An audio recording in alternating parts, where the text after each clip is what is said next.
Yellow jersey. This is the group of the other challengers.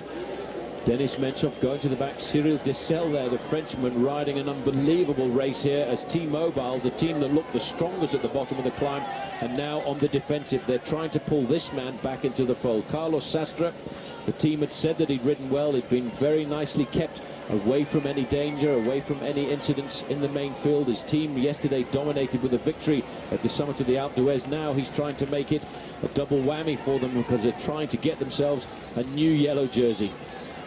Well, this is his best chance, Carlos Sastre. He's racing now to take time, which could indeed, he only needs 10 seconds to get ahead of Cyril Dessel in third place. Of course, he needs 2 minutes and 2 seconds to claim second place. But right now, whatever happens, Sastre is racing for a podium finish in Paris, and that third place is easily attainable. But look at this now, Michael Bogart has ridden past the yellow jersey as well. Well, Michael Bogart has ridden up. He's trying to ride himself back into this race. Floyd Landis has really lost everything here this afternoon. He's hardly got any power left in that engine room, but you know he mustn't give up because this race is so bizarre it could all change tomorrow. Had an outstanding favourite, that's why it's been so unpredictable, and an extremely good bike race. And now the strength of a team, T-Mobile, driving at the front now as they try to ride, and still the riders pass. Marcus Fulton goes by him there. You just saw, I think that was Christian Vandervelde looking over his shoulder and say, well, what's happened? What's gone wrong there? Yes, it was Christian was it Frank Schleck, I think. Paul knows Frank Schleck, who's just gone by him with Marcus Fulton. We're having a bit of a problem with Frank Schleck and Christian Vandervelde at the moment. Well, Floyd Landis is having a bit of a problem too. He just cannot get up this climb. This is one climb too far for Floyd Landis here this afternoon. From that group of favourites there, the man who will pull on the yellow jersey at the end of the day, as long as he stays in contact with everybody else, is Oscar Pereiro, because he's got a minute and 50 seconds advantage over everybody else in that group, and he now is going to look like a serious... With Sastre's picked up Leipheimer and drives on. Leipheimer must be a little bit surprised where this man has come from, but now he's got him, he's going to go with him, and he's also pulling away. You know, in the strangers of this race, you could find Landis sitting in Leipheimer's overall position tonight of 9th. You have absolutely no idea how this race is going to turn upside down, but what an incredible cracking of the yellow jersey. There was no indication at all in his pedaling style on the slopes of the first few kilometers. He looked fairly comfortable. Axel Merckx was talking to him, then all of a sudden the rupture appeared and he's cracked, and he's now just trying to survive the final 10 kilometers, but he could be looking at a huge time gap on today's stage. And funnily enough, as we go up to the top here and look at Michael Rasmussen, who's still 3.5 minutes ahead of Levi Leipheimer, Carlos Sastre. He is hurting, but he should be able to hold on to that. It's amazing to remember that Oscar Pereiro, Phil, lost 5 minutes on this climb in the Dauphiné Libéré. Now he could turn it into 5 minutes advantage. Levi Leipheimer as well now. We're looking at 5.2 kilometers to go for the leader of the race. 3.5 minutes back to Carlos Sastre, and now Levi Leipheimer's lights seem to be going out. 3 miles to the summit, that's based on the leader, of course, and Sastre has gone for him. He is absolutely flying up this mountain, Carlos Sastre. He's a stage winner in the Tour de France. He's ridden this race 6 times. His best finish in it is 8th in 2004. He's also had a 9th and a 10th. 5 kilometers to go now for Michael Rasmussen, just under the banner. He's just got to keep those legs ticking over. He's just got to hope that he's going to survive here, because Carlos Sastre now is in second place on the road, and he is trying to pull himself up to Michael Rasmussen. Rasmussen, Phil, still has a 3.5 minute advantage. As he gets up to the summit of the climb, it will get a fraction easier if this climb does get any easier, because it goes from 7% to 5% to 4%, and he may well just survive, but it's going to be very close looking at the form here of Sastre. He's not having any of it. He's not showing he's under pressure either. He's smelling himself a new yellow jersey at the finish here. You could have got a great odds on that ever happening in the Tour de France this year. And now the riders who've been doing the pacemaking are paying the price as well, because T-Mobile are shedding Mazzolini, and in fact climbing back into the race there at the moment as well is Michael Rogers and Mazzolini. They've gone together. They've both pretty much gone together because of the work that they did trying to set it up for their man Andreas Kloden. It's now the responsibility of Kloden to try and do something to pay back the work done by his teammates, and Levi Leipheimer is about to get caught. well, this wasn't meant to be. Leipheimer seemed to be going so well, but this last climb has cracked him as well. Boy, is he going to have a shock when he doesn't see the yellow jersey of Floyd Landis in this group about to catch him. Well, he will be very surprised to see this now. Andries Kloden moving away. There you can see, you see the way Denny Menchov just didn't have it there, but Oscar Pereiro does. Accelerating straight across the gap there. Christophe Moreau in difficulty now. He's slipping off the back. This looks like Calcioli as well, going backwards. Leader of the Credit Agricole, he is gone. Leipheimer trying to hook up at least here to one wheel of Denny Menchov, but what's that Menchov in trouble as well? Everybody suffering. Blown up on the climb. Cyril Dessel. There's leaving just 3 riders here. This was the effort by Andries Kloden himself. And Pereiro, the limpet he is just hung on in there.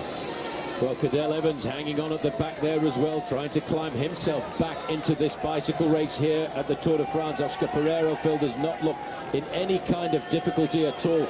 This is the last couple of kilometers of the steep part of the climb. Once they go through here, they're not going to get rid of Pereiro on a gradient of 3 or 4%. I can't imagine that the man who lost 30 minutes in the Pyrenees is going to go on to win the Tour de France. He's going to go on to lead it, we can say that for sure. If he doesn't crack here, Menchov is dropping away. Menchov could be losing his 4th overall here.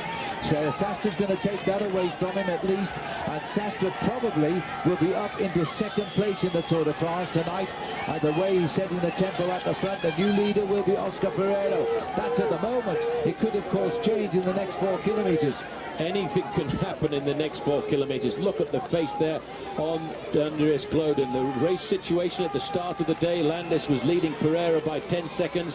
You know, he was leading Menchov by 2:12, Sastra by 2:17. You might as well throw all those out of the window this afternoon, because it's going to be all change again tonight. At the moment it will be Pereiro followed by Sastra, and then will come Kloden.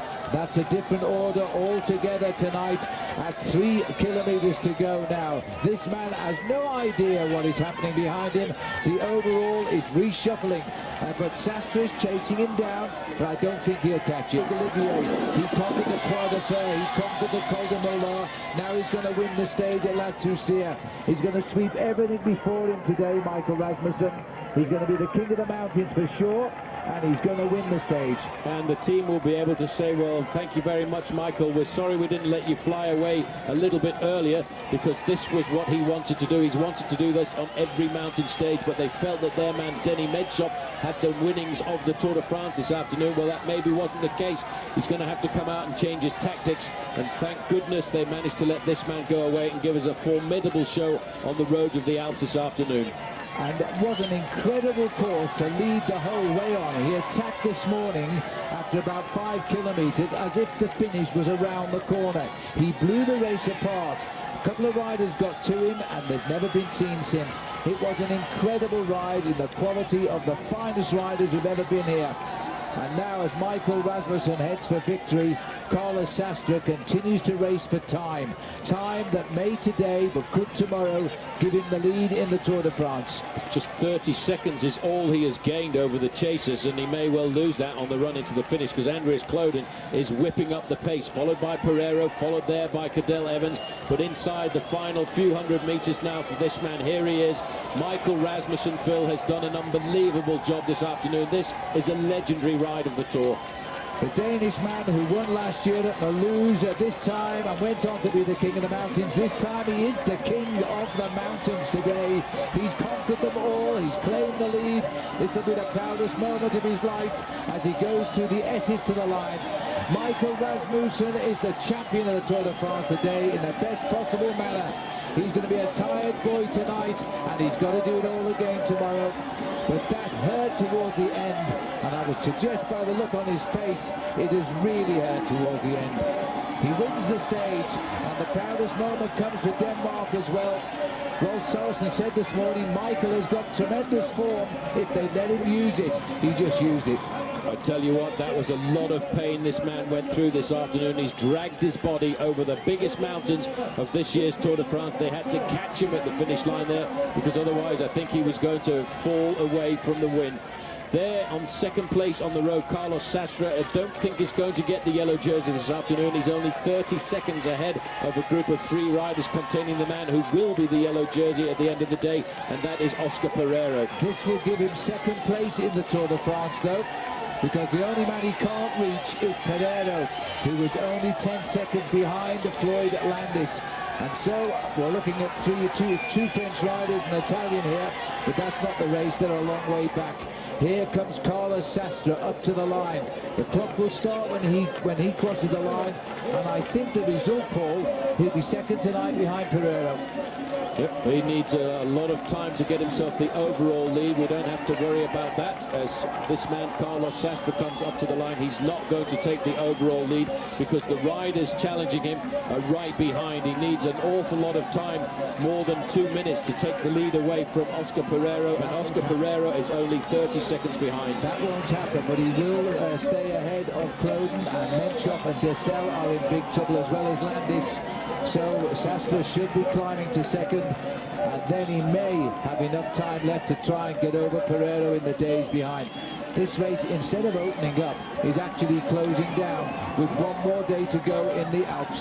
And what kind of a day is that going to be as this man comes up to the line and stops the clock for him, second place, but he'll be looking over his shoulder to see where are the rest. Well, I can tell you they're not too far behind, because Oscar Pereiro is going to take a time bonus as well. This man is feeling the magnetism of the race lead. He's back in the maillot jaune. What an incredible finish. They almost caught Sastre as well. Evans and Cloden in that order.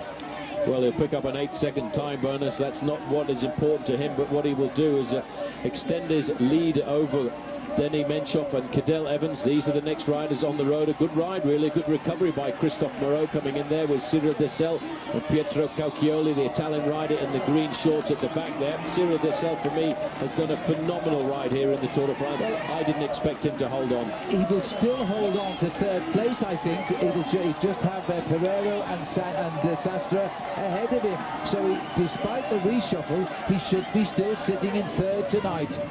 Well, that was a great performance by him, and he's going to have to say a very big thank you to Christophe Moreau. Now, Phil, we're probably going to have to wait for 5 or 6 minutes to see the arrival of the yellow jersey. I'm afraid Floyd just cracked on the climb, and he's lost a whole heap of it. Around about 9 minutes on the day's winner, and about 7 minutes overall. But there's the winner, and just take a look at this. I think his arms couldn't go any higher. They were aching so much after spending the whole day at the front of the race. It really was an incredible ride today for Michael Rasmussen. Let's have a look at our Honda stage results. Carlos Sastre was racing for a yellow jersey. He got within 141 of the winner as well. 154 Oscar Pereiro. He was only 10 seconds behind Floyd Landis. Cadel Evans and Andreas Cloden, 4th and 5th. Further down, Moreau, Cauchioli, Cyril Dessel, 4th. Levi Leipheimer, 9th. And Zubelda completing the top 10. Well, if we can take you further down here, Denis Menchov 11th. He won't be happy at being at 3:42 for. Michael Rogers also slipped back. Damiano Cunego was still waiting for Floyd, 14th. And Floyd Landis not making it, I have to tell you, in the top 20. Vladimir Karpitz, and again, he's in at 23rd, but look at the time gap. Floyd Landis today losing 10 minutes and 4 seconds to the winner, about 8.5 to the men that matter. Well, it's a sad, sad day for us all. We knew it was a hard day today. Floyd seemed to be going so well. Then he slipped to the back of the field, and we wondered. Well, that was the first sign. I thought he might have been trying to play the bluff that Lance Armstrong played a couple of years ago, but certainly it was no bluff at all, and it didn't go unnoticed by the other riders in the group. And don't ever forget that Oscar Pereiro knows Floyd Landis very well. They raced on the same team for a couple of seasons, and he probably felt in the back of his mind that Landis was going through a bad time. Incredible tour, this for surprises. Sastre up into second place. Andreas Cloden up into third place. Dessel down 3rd to 4th. Cadel Evans up 7th to 5th. Further back, Menchov went down. He did crack today. He said he didn't crack yesterday, but maybe he did really. Michael Rogers 7th, Christophe Moreau 8th. Good finish for him in the Tour. Leipheimer, after all of that, still sits in 9th place, but out of the top 10 is now the race leader, Floyd Landis. He comes in at 11th, 8:08 behind the new leader now, Pereiro, conceding an awful lot of time. all of the riders there. Completing the top 15 is Marcus Fote. See a different face of the Tour de France. It's uphill, it's easy in a cable car. Try doing it on a bike. Morzine is now ready to welcome the Tour de France as it runs away from the Alps today. But what a route this is.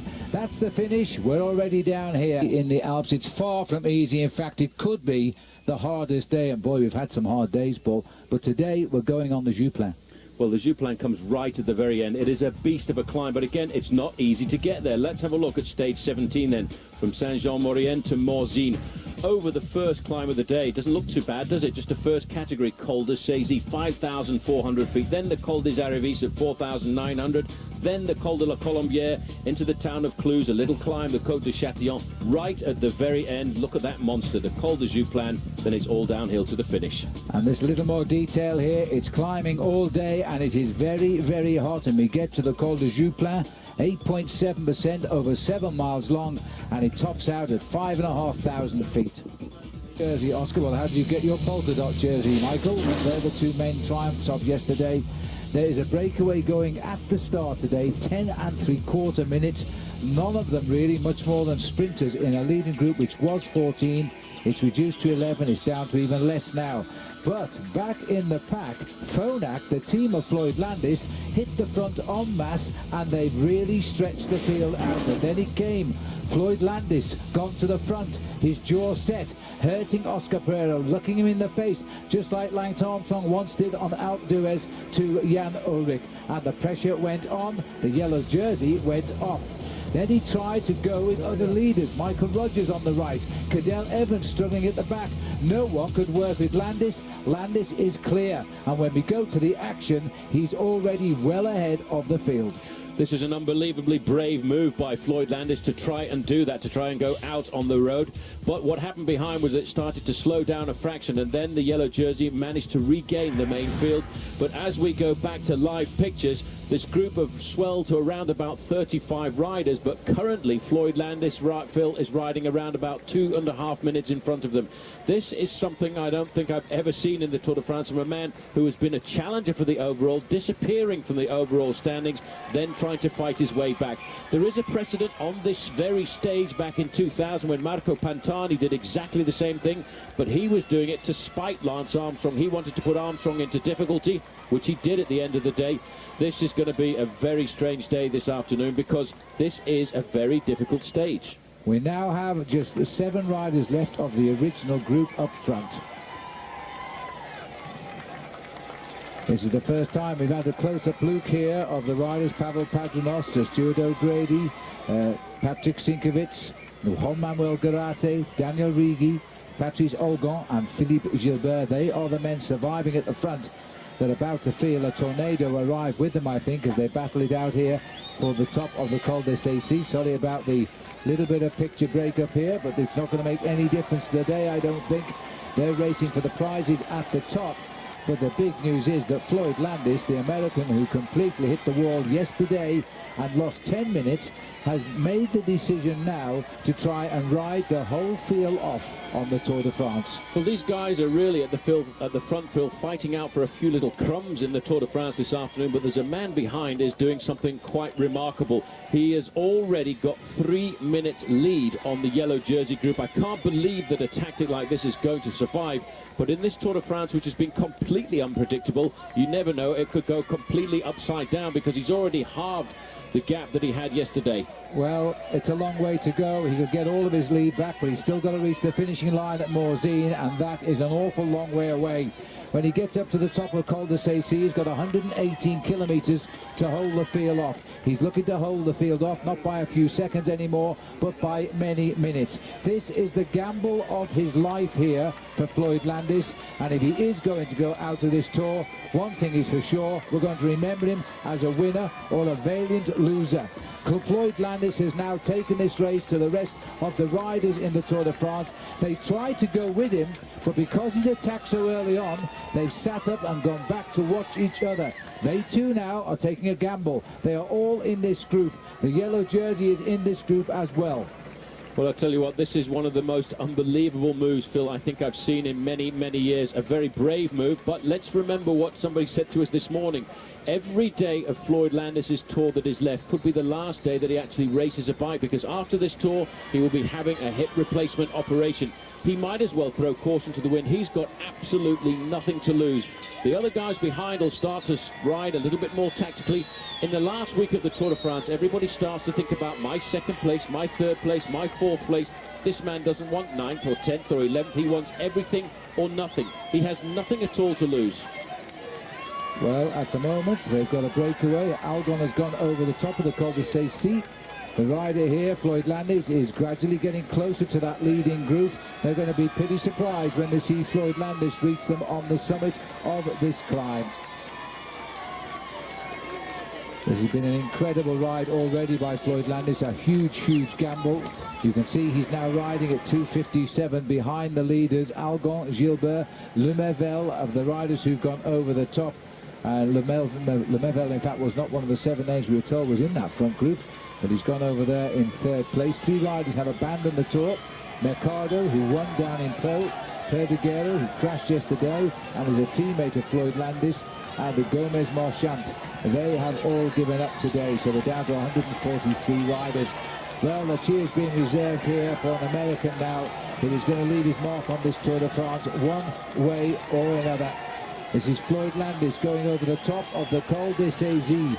118 kilometers to go. Is he going to again lead the Tour de France by the end of this day? There is the very worried Maillot Jaune. We'll take a break. It's another face of the Tour de France, because Floyd Landis attacking today. It was a planned attack. He got his team to rev up at the front.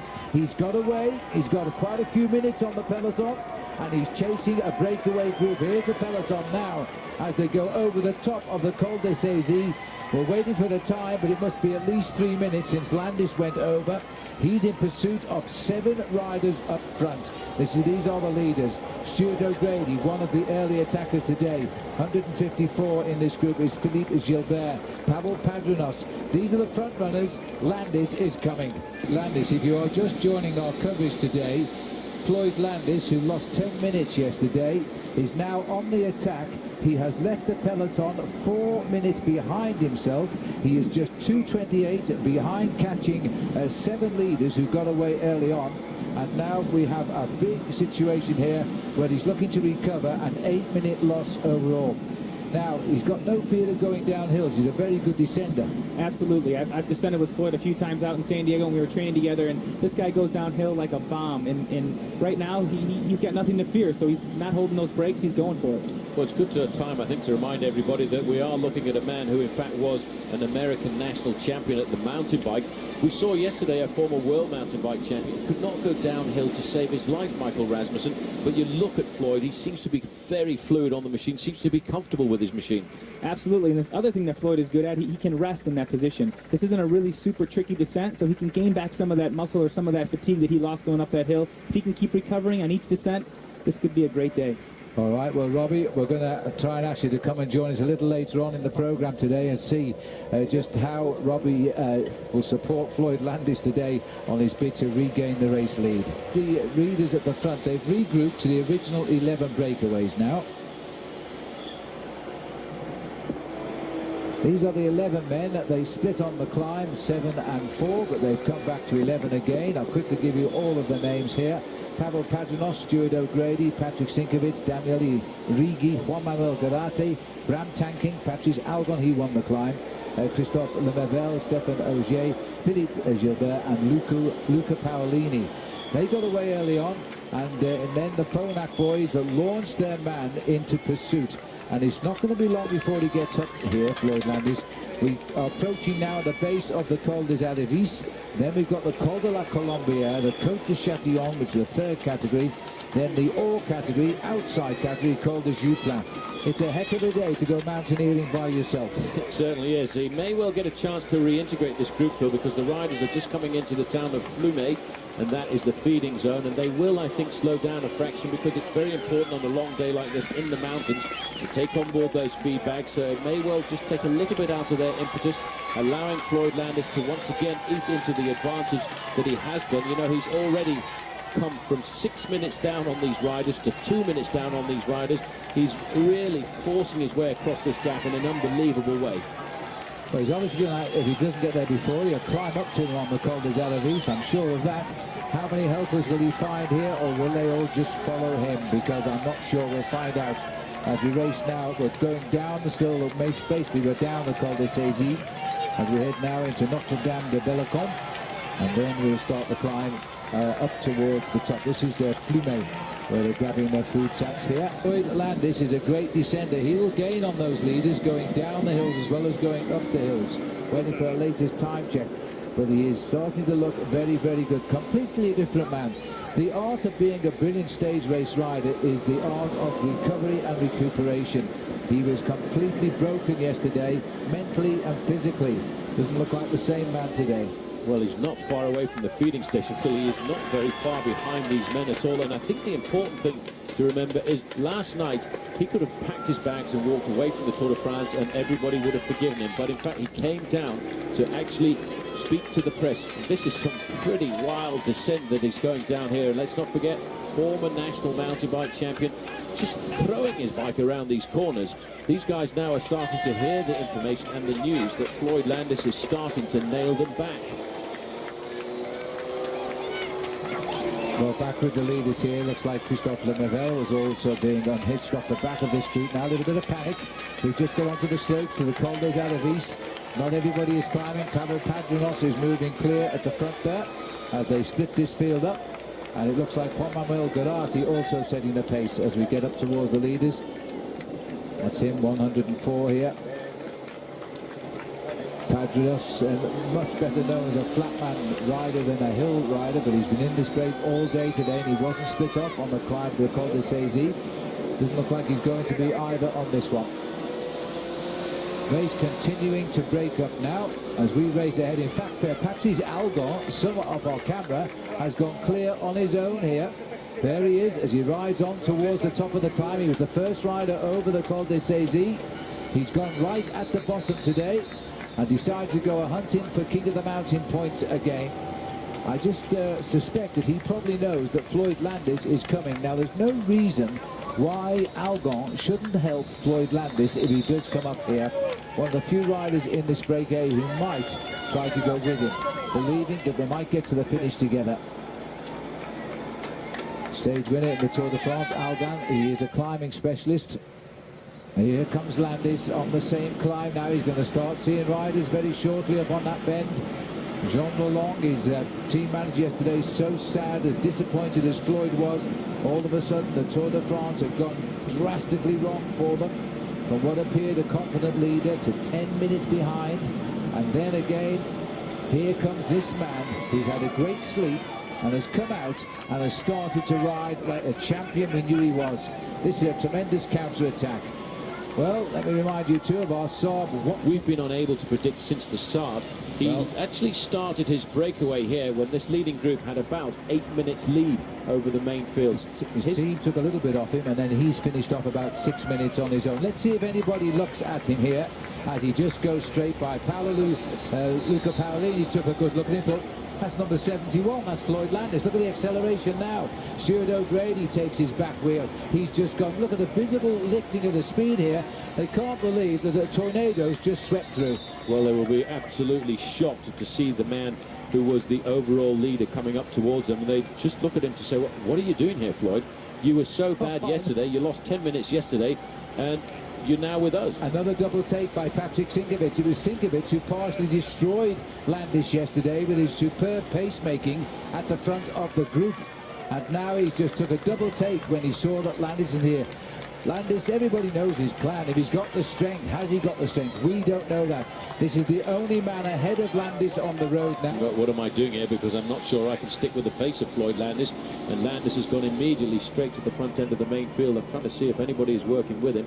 And it is Juan Manuel Garati. Not a surprise, because after all, Garati has got nothing to lose in a race like this, Phil. His man Tom Boonen out of the Tour, and he probably feels that this afternoon, if he could get some help, give some help to Landis, he may well be getting himself a stage win. Well, this is going to be another surprising day. There's still 6 kilometers to go to climb to the summit. That's just over 3.5 miles. Looks like, in fact, Paolini has decided enough is enough. He's rather shocked Landis has lifted that pace and put him in the red zone here. Another one going is Ogier. Ogier too, looking back and say, oh, I don't believe this was going to happen. I thought I was going to get into a nice little breakaway today, 8, 10, 15 minutes for me, and then the chance of cracking a stage victory. Well, sorry boys, a man called Floyd Landis has decided differently. Bram Tankink, not a surprise to see him not able to follow the pace. He's a man for the flatlands and for Tom Bonen. Next man to go, Philippe Gilbert, thinking, oh no, this was a great day, this was a great breakaway.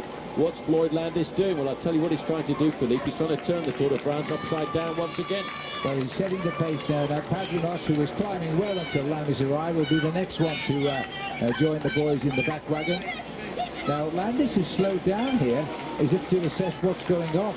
He's looking at everybody, easing them through. He's going back, checking out on everybody. He wants to see who he's got rid of, who is in this leading group with him.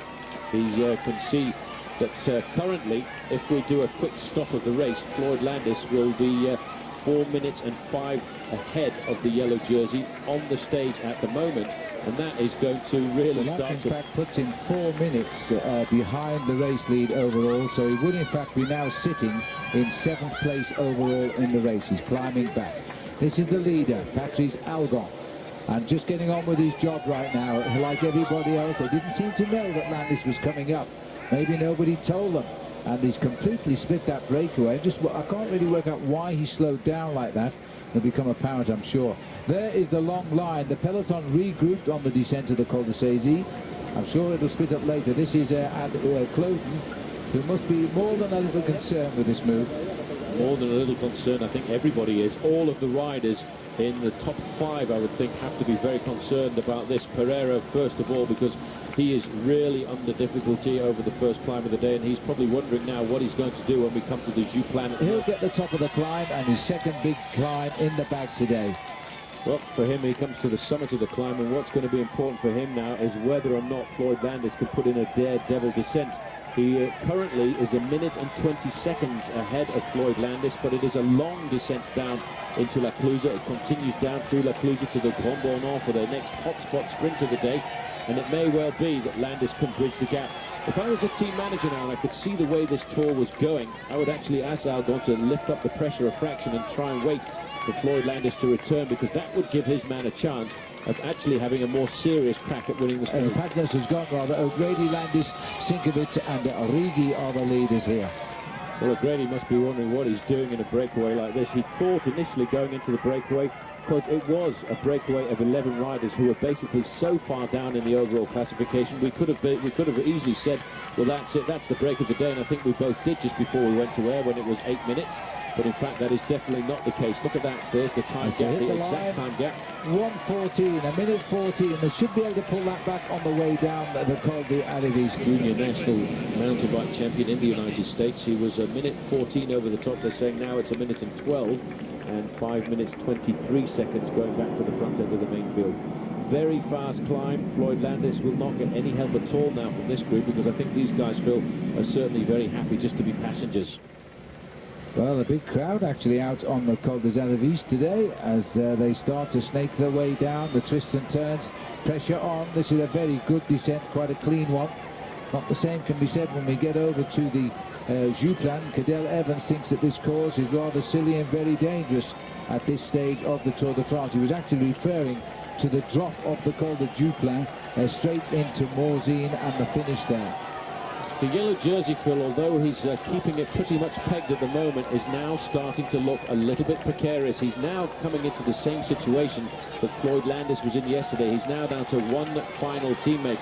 That is David Arroyo on the front. He did have alongside him a few moments ago Zandio, but Zandio also now seems to be disappearing. This is what the French will call a coup de Trafalgar.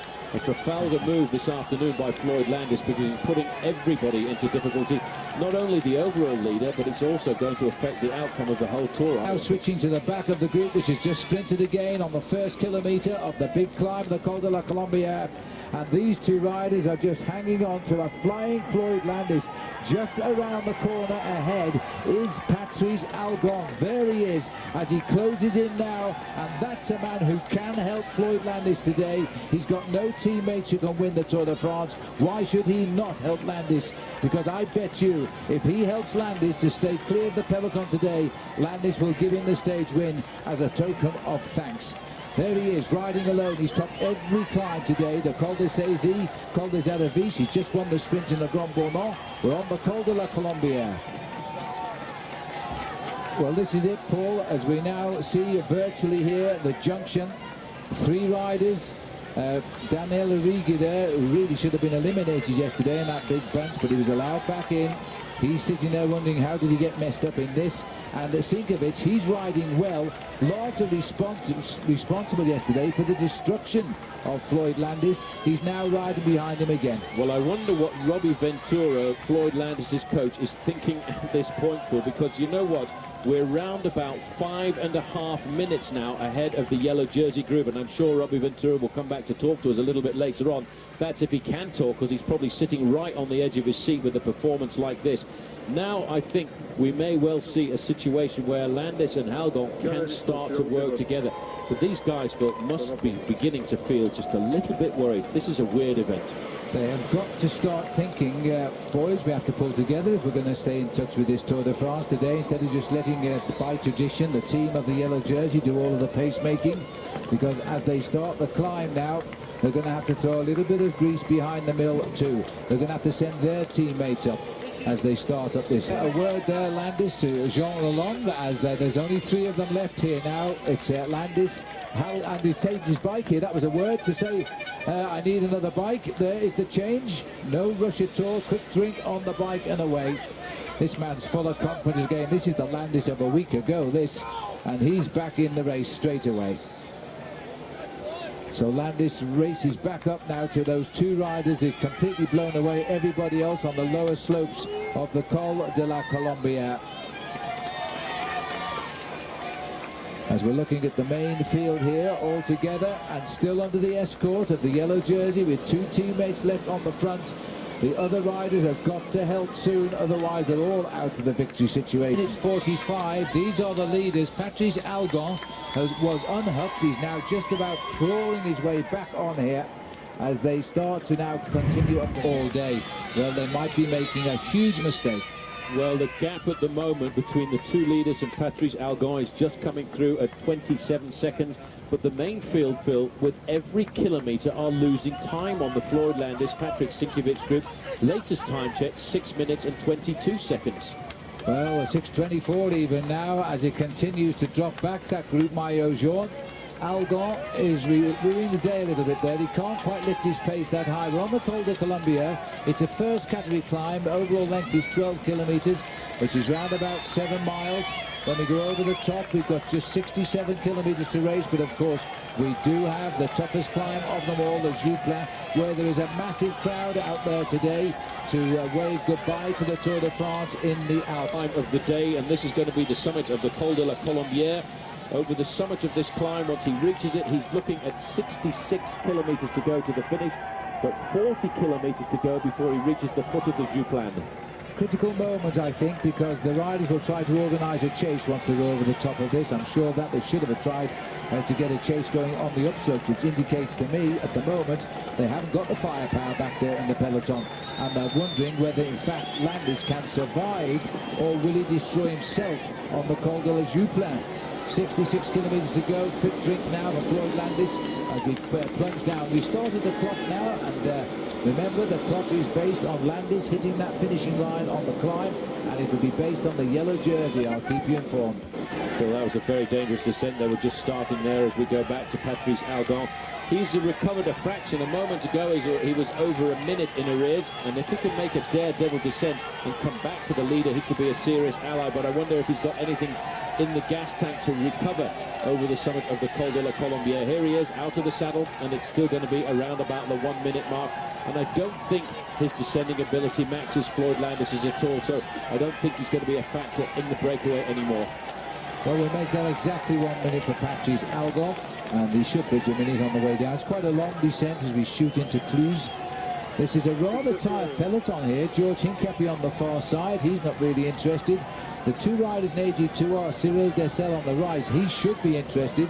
He's going to be losing his 4th place overall in the Tour because he's already behind now Floyd Landis, who is looking for 8 minutes 8 seconds on the clock, and that will put him in the maillot jaune on the road. And we're looking at the descent now. There he is in his traditional style as he starts to plunge down now. Sinkovic searching for a little bit of food here. All he's doing is following this tornado around the Alps and just hoping he can contain him on the next climb. Remember, we're counting the split at the moment, and it's going to be big, that's for sure. Big enough to get some commercials in between. Could be currently the yellow jersey on the road. It's impossible to believe. The time checks at 8:23, he is, but this will be a very accurate time check as they top the climb. They're about half a minute from the top. There is the top. It'll take them much more than half a minute. Floyd Landis is now the maillot jaune virtuel again of the Tour de France. He has recuperated all of his time. With every pebble red now, he is gaining. This is David de la Fuente just shooting off the front for a few points. And I'm a little bit surprised that, in fact, not being chased. There's the clock gone by. I thought he might have been chased by the polka dot jersey, but now Floyd Landis is the leader of the Tour on the road, and he's got 66 kilometres to prove he's back in yellow. Well, it's going to be a long wait now to see how much of that 8 minutes, and well, it was 8 minutes 25 to David de la Fuente, but it's actually going to be 8 minutes and 33 seconds to the front end of the main field. I wonder how much of that time, Phil, he is going to conserve over the next 66 kilometres.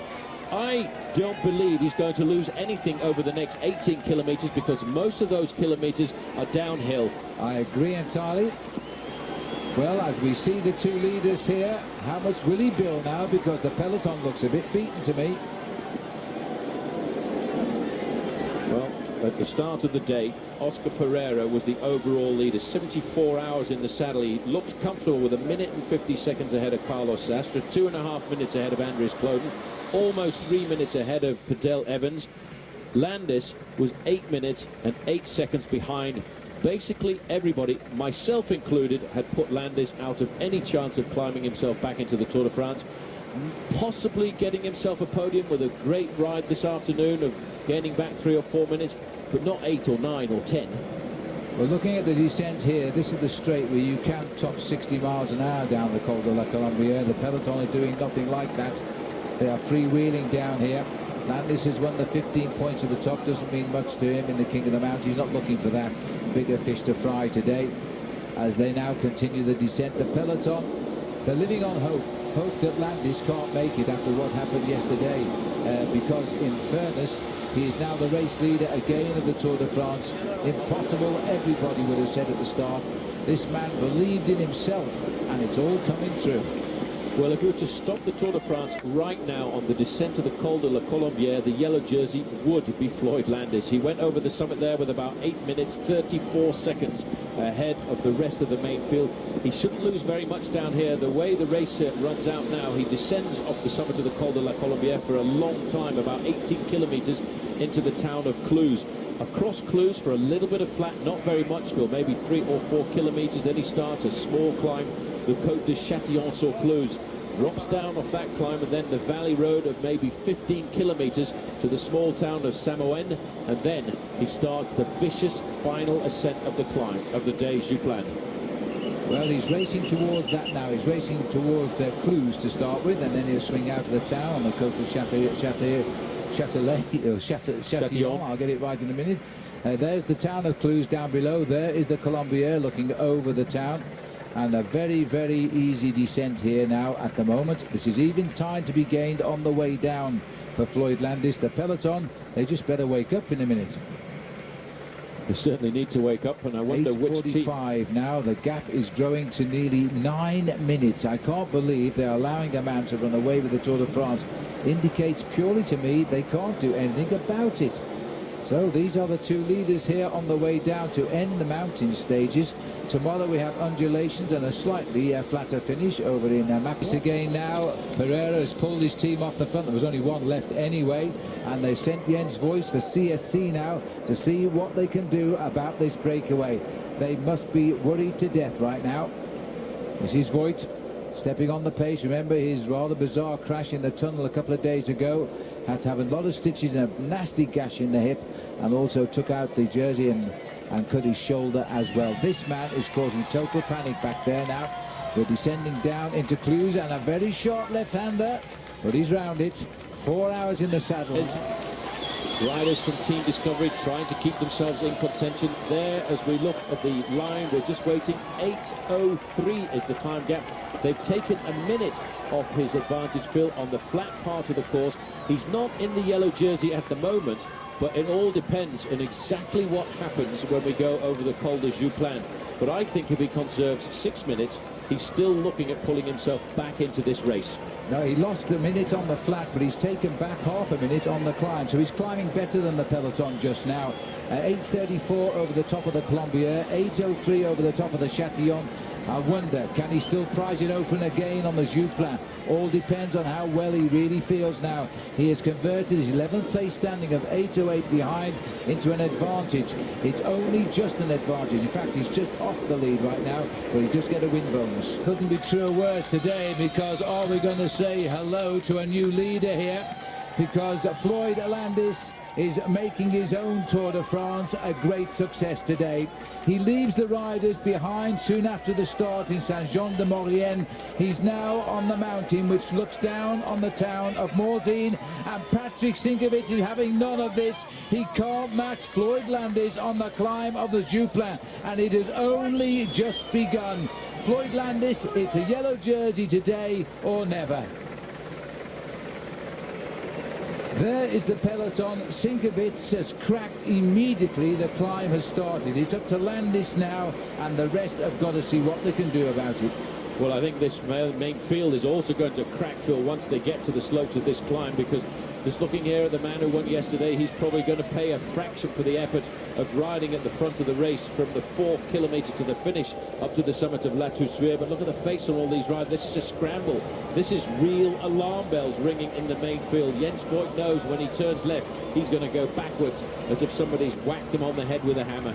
They have to be in a state of shock. They cannot believe what they're doing. The Col de Jouplan is almost 12 kilometres or 7 miles now. We'll climb 1,700 metres, an average gradient of 8.5%. The peloton are under 25 to go now, and it is going to be an excruciating climb. And once over the top, it's 12 kilometres downhill to the finish. Floyd Landis, one thing seems certain now, he's going to win the stage. The time will tell us where he will sit tonight overall. The time is going to be the most important thing. From the 9 minutes he had a few moments ago through the town of Clues, it's down to 6 minutes and 19 seconds. If he can conserve 6 minutes at the finish, this is all going to change the face of the Tour on Saturday when we go to the individual time trial. Sinkovich, Phil, sat on his wheel all of that time, but as soon as we got to the steep gradient of Jouplan, pop, and he was gone to the end of the Tour de France before he looks towards the final individual time trial, because from the summit of this climb right the way down to the finish, he will not lose a minute of his advantage, because it's 12 kilometres down to the finish. These are the big teams now coming to the front. Finally, Rabobank have decided they're going to set the tempo. Dropping backwards, CSC. Dropping backwards, Egoy Martinez. Going backwards as well, Chris Horner of the United States. When we go to the front next time, it is only going to be the leaders of the Tour, the men in the top 10. These are the riders who can't stick the pace in the room. The kitchen's got a little bit warm right now as they start to split up. This is a horrible fight. Levi Leipheimer, the hero of yesterday for much of it, has also uncoupled at the back. The riders are falling away here. At the moment, the last man we saw at the front was Giuseppe Guarini. T-Mobile seem to have a great team. George Hincapie also finding the pace is getting a little bit hot for him. Everybody slowly getting popped off the back, one by one. This is Frank Schleck now trying to drag Carlos Sastre. There is the yellow jersey, just a little bit further back. He's out of the saddle. He hasn't got the acceleration. He hasn't got the jump to come across here. Carlos Sastre knew this afternoon that if he wanted to win the Tour de France, he had to get time on everybody else. At the moment, he's gapping Cloden. He's gapping Menchov. He's gapping the yellow jersey. The yellow jersey, Phil, has lost the power. The yellow jersey, I think, is riding behind Cyril Dessel, who's 4th overall just now. Michael Bogart is going forward, but he needs to take with him Denny Menchov, and he can't. Menchov can't respond. I think Menchov, we can start to discount now with Sastre, and this is a fabulous piece of riding by the Luxembourger on the front. Carlos Sastre, who was really becoming the #1 favourite to win, has been put on the defensive here, not to mention the Maillot Jaune, who is also slipping, but hanging just. Well, this is the steep part of the climb. It levels out a fraction once we get into the middle of this climb, but then again it is savage when you get to the top hill. 10% at the summit of the climb. We've gone over 4 climbs of the day. Frank Schleck today sacrificing himself for Carlos Sastre. Sastre started the day 1 minute and 50 seconds down in the overall classification, but that was not counting. There was great ride done this afternoon. This is now Carlos Sastre out on his own. Sastre has now got to go it alone. Schleck is giving him a launch pad, has no more left in him. It's now up to Sastre to ride this mountain alone and for the moment be best of the rest. There could be a yellow jersey awaiting Sastre. Right now there is, if he can continue to progress. Remember, the record is 7 different leaders. The next leader, if it's Sastre, will be the 8th. Well, Sastre needs to make 1 minute and 50 seconds over Oscar Pereira. He starts the day in 2nd place. Cadel Evans there scurrying across the gap. He's onto the wheel, I think, of Christophe Moreau. Again, the reaction's coming. Everybody scrambling, Phil, to keep in the race. One thing was right. We knew the peloton would implode on this climb. It's an act of desperation. These riders now have been thrown into all sorts of problems by Floyd Landis. The man that they counted for dead yesterday has come right back into the Tour de France. This is Dennis Menchov. Not sure where he is, but he don't look happy. Nobody knows where he is. He can't be in a very good position because he's at the back there with Michael Rasmussen moving forward. Let's have a look. Andreas Kloden with the yellow jersey. David Arroyo is the teammate of the yellow jersey with number 92 there. Giuseppe Guarini looks over his shoulder. Andreas Kloden said a couple of days ago, I'm stronger than anybody else. I've beaten them all before. I finished 2nd in the Tour de France. But he, Phil, is not enjoying the climb of the Jouplan either. They're trying to control Sastre at the moment because logically he will now be the next leader on the Tour de France if the chase continues to bring down the lead of Floyd Landis. But you know, Landis, if he just gets a nice chunk of that deficit tonight, he can still win this race in the time trial on Saturday. That's his speciality. Well, Floyd Landis losing a bit of his advantage here this afternoon. It's 4 minutes and 55 seconds now back to Carlos Sastre, but 5 minutes and 15 seconds back to the group of the yellow jersey. For everybody, it's every man for himself on the slope to this final climb of the day. Sastre looks very good, but he's looking for 1 minute and 50 seconds. Evans trying to get up to him. Trying to get across the gap, scurrying away. This is the best ride we've seen in the Alps from Christophe Moreau. Yesterday, he was the faithful teammate for his teammate Cyril Dessel to try and keep him as the best Frenchman. Now he's riding on his own. Cadel Evans trying to look at a podium position for Australia, but up the road there's a massive gap. The man just in front of him, just going around the camper vans there, is Carlos Sastre of Team CSC. This is a fantastic crowd here. We knew they would come here. This is a renowned climb in the Alps here. It is such a hard climb. They can't believe after 10 passes already in 3 days, these riders can do this an 11th time. There is Sastre now trying to line up Floyd Landis. He won't see him till the finish, but what will the time get? Number 81 getting onto the wheel there of Frank Schleck. Dennis Menchov a little bit further back. We're going to join here. This is Cadel Evans, can't stay with Christophe Moreau. The Frenchman there in front from AG2R is riding his best day in the mountains for the last couple of years. He's been riding, I think, his best Tour de France, but yesterday he played the perfect teammate to look after Cyril Dessel. Dessel, though, he's riding behind now, and Moreau is going forward himself. He's looking extremely good. He must be good to have ridden Cadel Evans off his back wheel. Cadel's going to have to fall back to this group. There's Kloden, there's Dessel, and there is the man that rode yesterday. Here's the Maillot Jaune. He's still fighting and doing the best he can here. He won't slip far away from the lead tonight, but I think he will slip away from it. Well, it's going to be very close. It all depends on how they have handled the descent. The rider in there for Euskaltel was Jaime Zubeldia, but this is the man who is looking for 1 minute and 50 seconds on the yellow jersey, but up in front of him, a long way up in front of him, still at around about 5.5 minutes, is the man from San Diego, Floyd. To wear it tonight.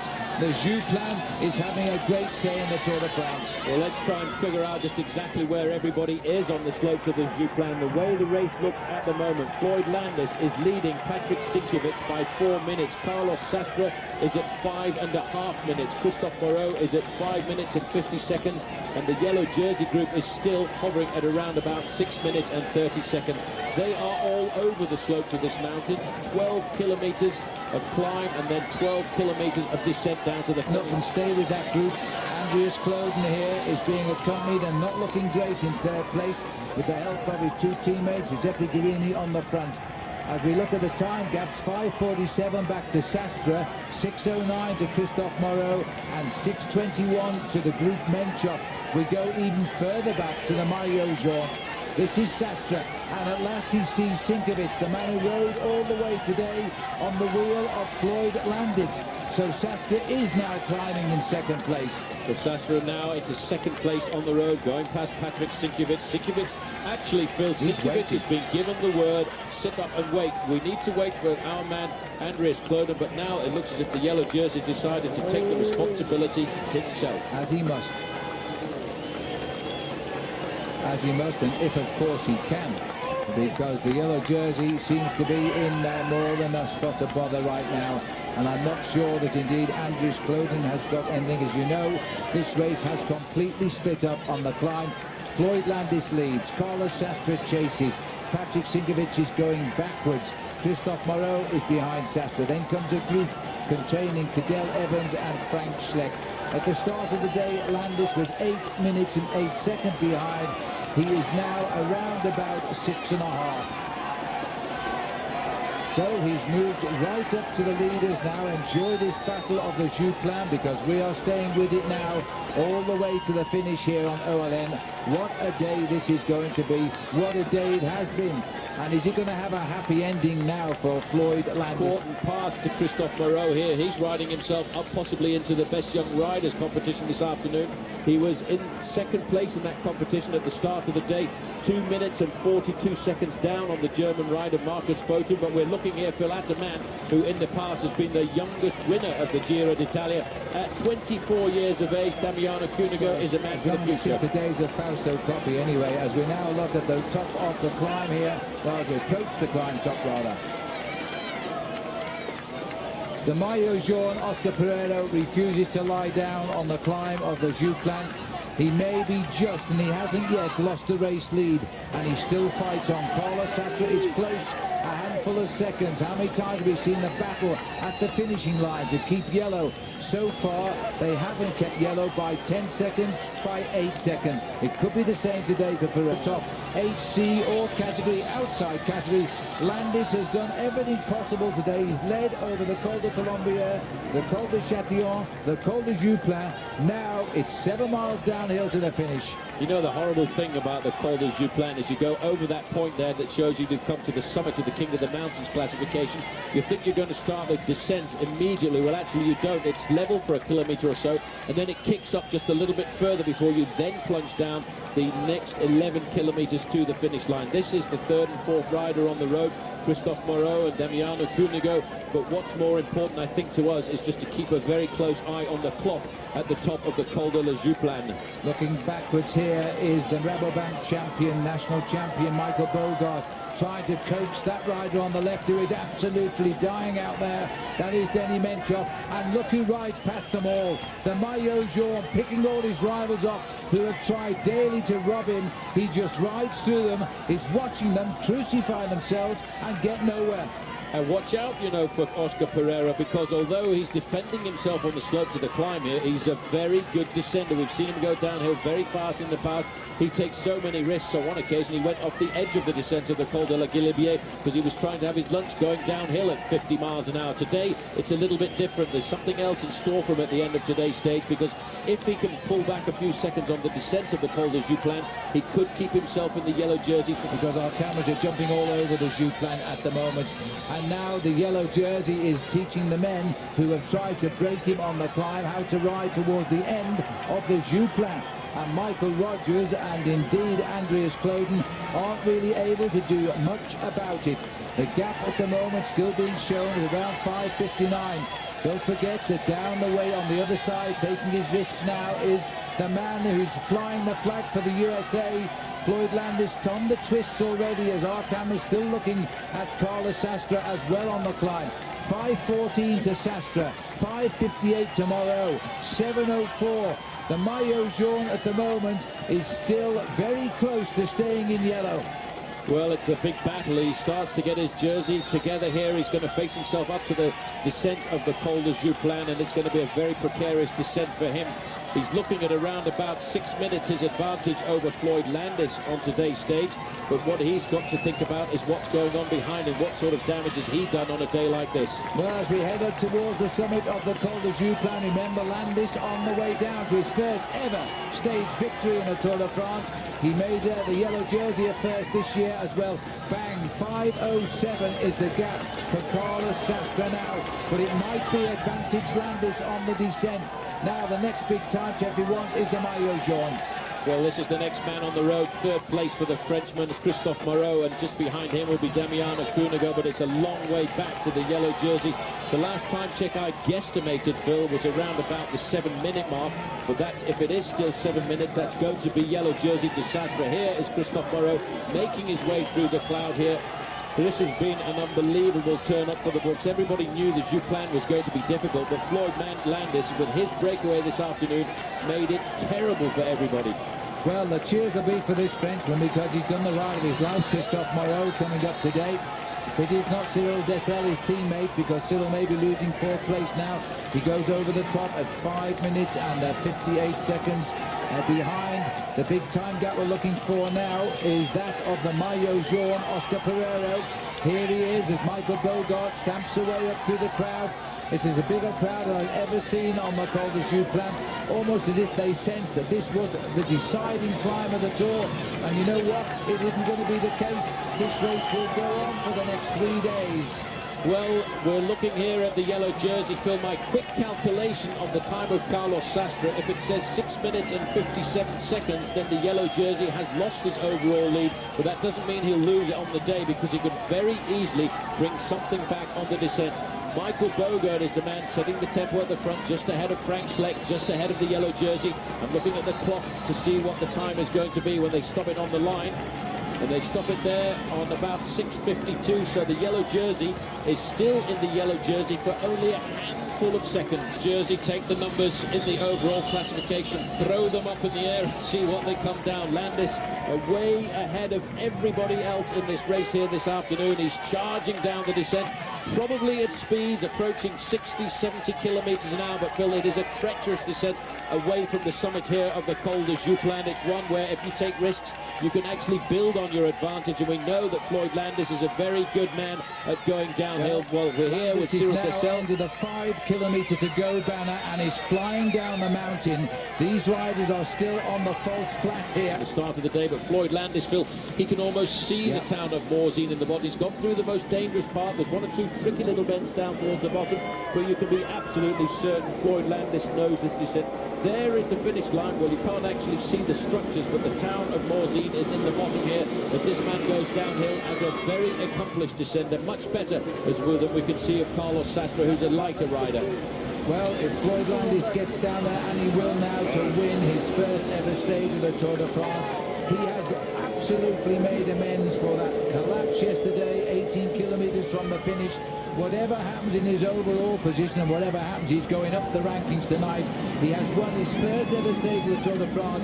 He has thrown this whole race into absolute chaos by an outstanding piece of cycling that started at around 50 kilometres into the day. And it's still there 150 kilometres later. Right now his body has been hurting for the whole day, but Phil, as we look at the yellow jersey, still further up the slopes, he's still got to get down to the start of the descent. He's losing time, but for Floyd Landis, the pain now is so much more acceptable at the front of the race, because he knows he's riding to the stage victory, and he's riding himself back into the race that last night he must have thought he had no chance at all of seeing again this year. He can go, he's on the lower slopes now. Soon he'll be shooting into the town of Morzine. We have a little different approach these days. He's taking risks though, he wants every second. Every second is going to count. Michael Rogers today sacrifices his place in the top 10 overall to try and keep Andries Kloden up there. Maybe T-Mobile should have thought about looking after Michael Rogers, because Kloden really has not been up to the mark. Michael Rogers will zip up the jersey now for the journey down like everybody else. He thinks he's about to go downhill there, but there's whole climb to come. We are into Morsey now. These people have watched this escape all day today on a large screen. Watch these corners, because we don't want nothing to ruin a perfect day for Floyd Landis. The man is back. Whatever he is tonight in the Tour de France, he is one of the great riders of this race once again. Well, this is one of the most incredible performances I've seen. It's fine letting a guy like Richard Viron get away on a stage like this, because you know he's not going to win the Tour de France. But inside of the final kilometre now for Floyd Landis, 2 left-hand bends. He'll drop down here about 400 metres. He'll face another left-hand bend, and it's a slight drag up towards the finish line of what's going to be important. Look at the way he's sprinting. He's not even cruising. He's not going to enjoy this victory until he crosses the line. Every second counts. He's racing to the line like a man who's just moved up the front of the peloton. He has not cracked today. He's done everything right. He's used that water to its fullest. He's looking for the line when the clock will start, and he will see him come from the depths of 11 up probably into the top 4 riders today, but we don't know until the other riders come off the Jouplan. Look at this crowd here. It's one of the biggest of the Tour. They've lined this road for the last 24 kilometres, and they've lined it 4 people deep. Well, they have seen and witnessed something this afternoon which is going to be talked about for many years in the sport of cycling, for many years in the history of the Tour de France, and still, Phil, he will not give up. He will keep powering all the way to the line, because every second now is going to count for Floyd Landis from San Diego. Floyd Landis comes home, his first ever stage win in his 5th Tour de France. He's had 3 yellow jerseys this week, but he hasn't never dreamt he'd get another one, and now he's made it possible before the finish in Paris to win this race. That's a nice show of determination, a magnificent piece of revenge. The clock has started now as Landis gets off his bike like he's about to deliver the newspaper. Well, what a ride through the Alps that was for Floyd Landis here this afternoon, Phil. I could not believe that he was going to survive on a day like this. We had a great insight from his coach, Robbie Ventura, who felt confident that Floyd was able to do that. The clock has started on the finish line. We've been at around about 30 seconds since he crossed the line, but what's going to be important is where is everybody else in the Tour de France this afternoon. This is one of the monumental battles I think we have both ever witnessed. Lost time though. It's a question whether Sastre can pull on yellow. It's going to be very complicated on the line, Phil, to work all this out, because out on the road this afternoon, Floyd Landis has earned himself 30 seconds, so that's 30 seconds that he doesn't have to worry about with his advantage at the end of the day. But also coming down into second place, Carlos Sastre is going to grab himself a 12-second time bonus as well for second places. So it's all a question of what the finishing clock is going to tell us. It really is going to be exceptionally close for everybody concerned. I don't think Landis has done enough this afternoon to get the yellow jersey. It could well be between Sastre and, of course, Oscar Pereiro. But then I think the riders are going to be so close together, it will be decided in the final individual time trial. There'll be one cracking time trial on Saturday. It's a long one, 54 kilometres, racing against the watch on what is a very hilly course. There's going to be a big fight there for the final positions in Paris now. I can't believe we're talking now. Floyd Landis back in the race. He started the day 8 minutes and 8 seconds behind. He ended the race in tears yesterday, a complete disaster. And to his total credit, he never made an excuse. He just simply said he had a bad day. He didn't blame his team. He didn't blame anybody but himself. He came out in angry mood today to put the record books right. And there's been a crash, and down Haro went down. On the way down the Jouplan. Well, I'm surprised he's only caught one rider out, but at least he's okay. And this will be a nasty tumble there too by Cyril Dessel. These are desperate times in the Tour de France. He's 4th overall, and he's fighting to keep it. Well, he's fighting to keep it. He wants to stay in the race. There's so many riders will take risks on the descent, charging down here. Fortunately, Floyd Landis is home and safe, but every rider now is fighting for their position to survive the Tour de France on this final day through the Alps, because it is going to be so crucial. He's up and riding again. This man has been a great hero for France. When you finish up near the top, it makes you a second man in those legs. There's the kilometre for Sastre. The climb at the finish is approaching. The finish time is about 4.5 minutes. He's going to be around 5.5 minutes. So you see, Floyd Landis has taken a little bit more time out of him. You know, I can imagine how Phonak are thinking about this right now, because they're going to go to the hotel tonight and they are going to recalculate their chances of winning the Tour de France, when 24 hours ago there was no chance they could win this race. Well, it's so complicated this afternoon. Sastre needs to finish inside of 6 minutes to stay in front of Floyd Landis in the overall classification, but he also needs to finish inside a minute and 40 seconds be in front of the yellow jersey if he's going to be the yellow jersey winner. I don't think he's going to lose his position to Floyd Landis on today's stage. It's going to be very close because he's inside the final kilometre, inside the last 500 metres. Up here, Paul, to the finishing line now. 5:07 at the top of the climb. Sastre has lost time on the descent.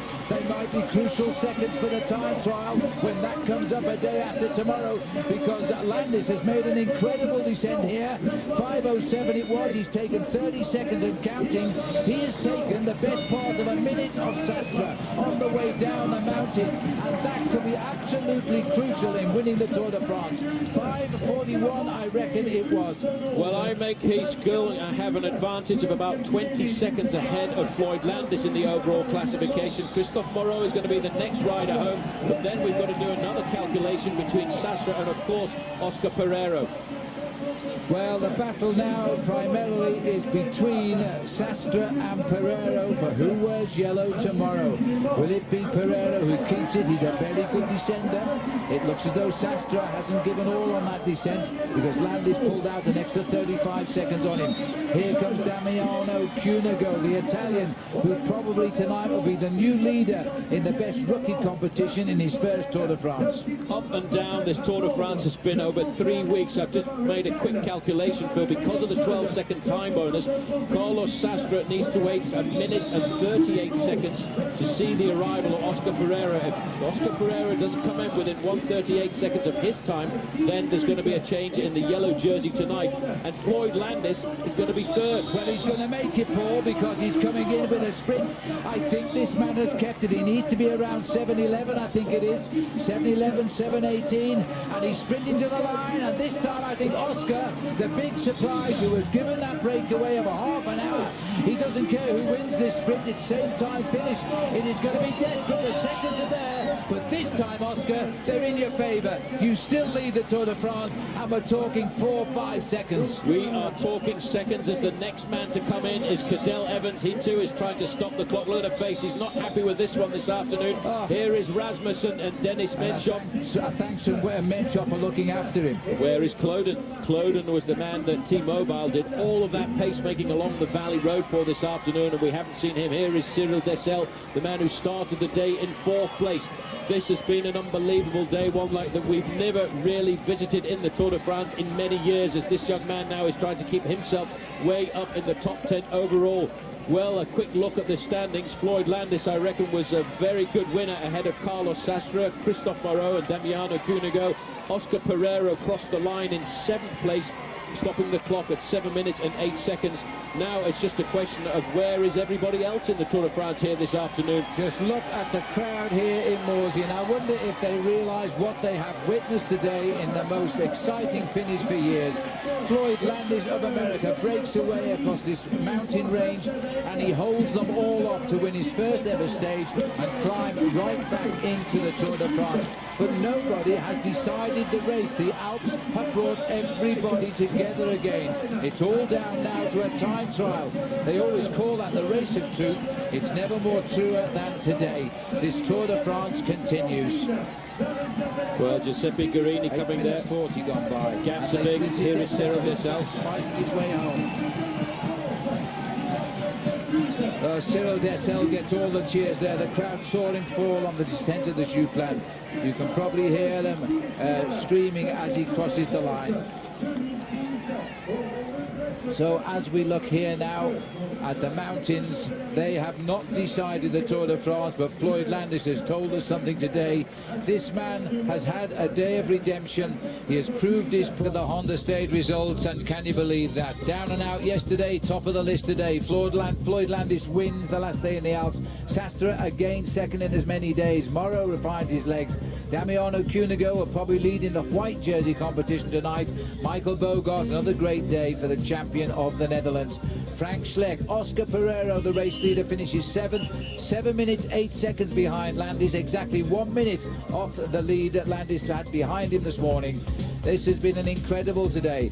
Michael Rasmussen is 11th, Menchov, Sinkovic, Valjevic, Angarin. Results, Oscar Pereiro still leads by 12 seconds. Sastre is second, but look at that.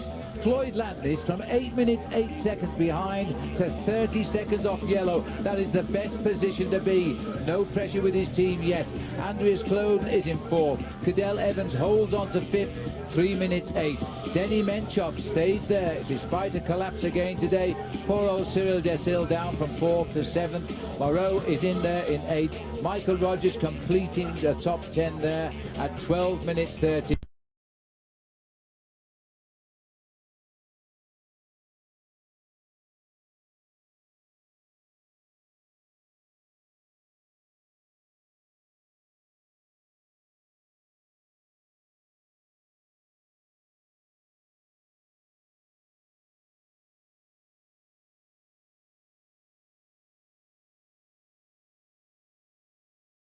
We now try, and as a result of that, we have now a joint leader in the King of the Mountains. And in fact, Rasmussen, Paul, as we expect, not choosing at the moment to defend his polka dot jersey. Well, that was, after all, a second category climb, but it does for Juan Mauricio Soler bring him up to exactly the same points as Michael Rasmussen. And of course, watch out for Jaroslav Popovic, who moves up into 3rd place in that competition. And I wonder that now that Michael Rasmussen is going to decide to aim for the yellow jersey, if he may well putting his chance of winning the King of the Mountains title for a 3rd year in succession in jeopardy. Well, it might be the case. If you've won it twice, there's not so much reward in 3 times, not when you've got the yellow on your back. So his tactics are bound to change today. Although we're watching here, there is a breakaway clear of 5 riders just now. There's an awful lot of work being done by the chase behind. And Rabobank have found themselves some allies in Sonia Duval today. They've also shared in the chase. Very early on today, Rasmussen got into a breakaway group, and it forced the team of Cadel Evans to work very hard to bring it back. So there's the situation. You're right up to date with us now. We are about 25 kilometers from the start of the slopes of the first big climb of the day, the Porte de Paillere, which will take us over the Hors category climb. There's plenty of action to come here. All of the contenders at the moment are together. Vinokourov has forced his way back into the Tour de France this year. We're now on our first Pyrenean stage, and this is the Tour this week. It is a viciously hard section of the route for the next 3 days, interrupted by 1 rest day. There's the temperature, 71 degrees. It's struggling to reach that at the moment. Partly cloudy, but the sun is beginning to peek through on the top of the plateau. I can tell you, it was very foggy at 7 o'clock here this morning. Well, the rider's heading up here a couple of hours away. Here's the breakaway. Jose Ivan Gutierrez, the only man in the break who's ridden the Tour de France before. He's best placed overall. 15 minutes off the yellow jersey, so for a while they might stay away. They've got a nice lead. They've been over 11, but they're currently coming down now as the chase has started, and the other 4 or 5 riders are all first-timers. We put our pulse monitors on Carlos Barrido today. That was a good choice because he is actually in the breakaway, so we should keep an eye on his heartbeat. So there's a Burkhardt and Rolf Grabsch. I must say there is a tremendous amount of support on the climb up to the finish in the Côte de Bay, which is where we are, for T-Mobile riders. There are literally hundreds of supporters, and Burkhardt is one of the men that they're going to support as they come up. Well, making their way through these gorges, they are a magnificent backdrop for the race that we're seeing here this afternoon. But I think, Phil, a lot of riders are very worried about the Porte de Paillere.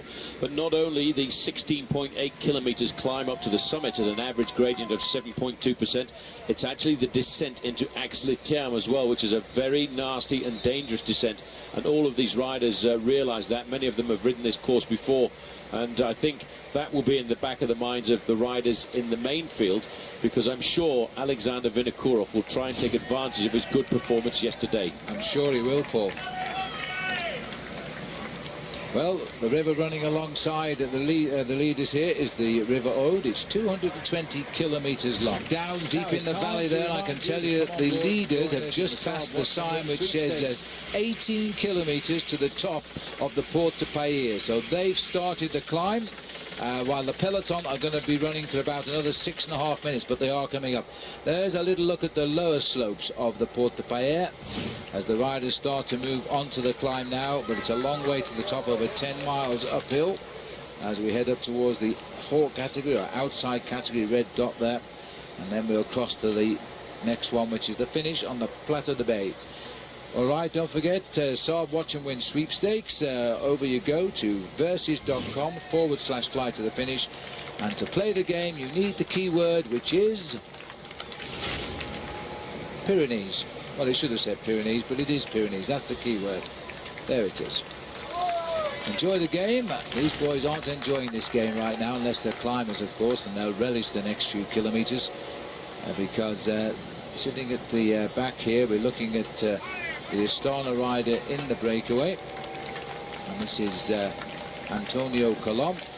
Now, just who is the leader of the Astana team? Is it Alexander Vinokurov, or is it Andreas Klose? So there they are. They're the riders now who are defending for Iban Mayo, who slipped a little bit and dropped down to 12th from 3rd after his bad time trial.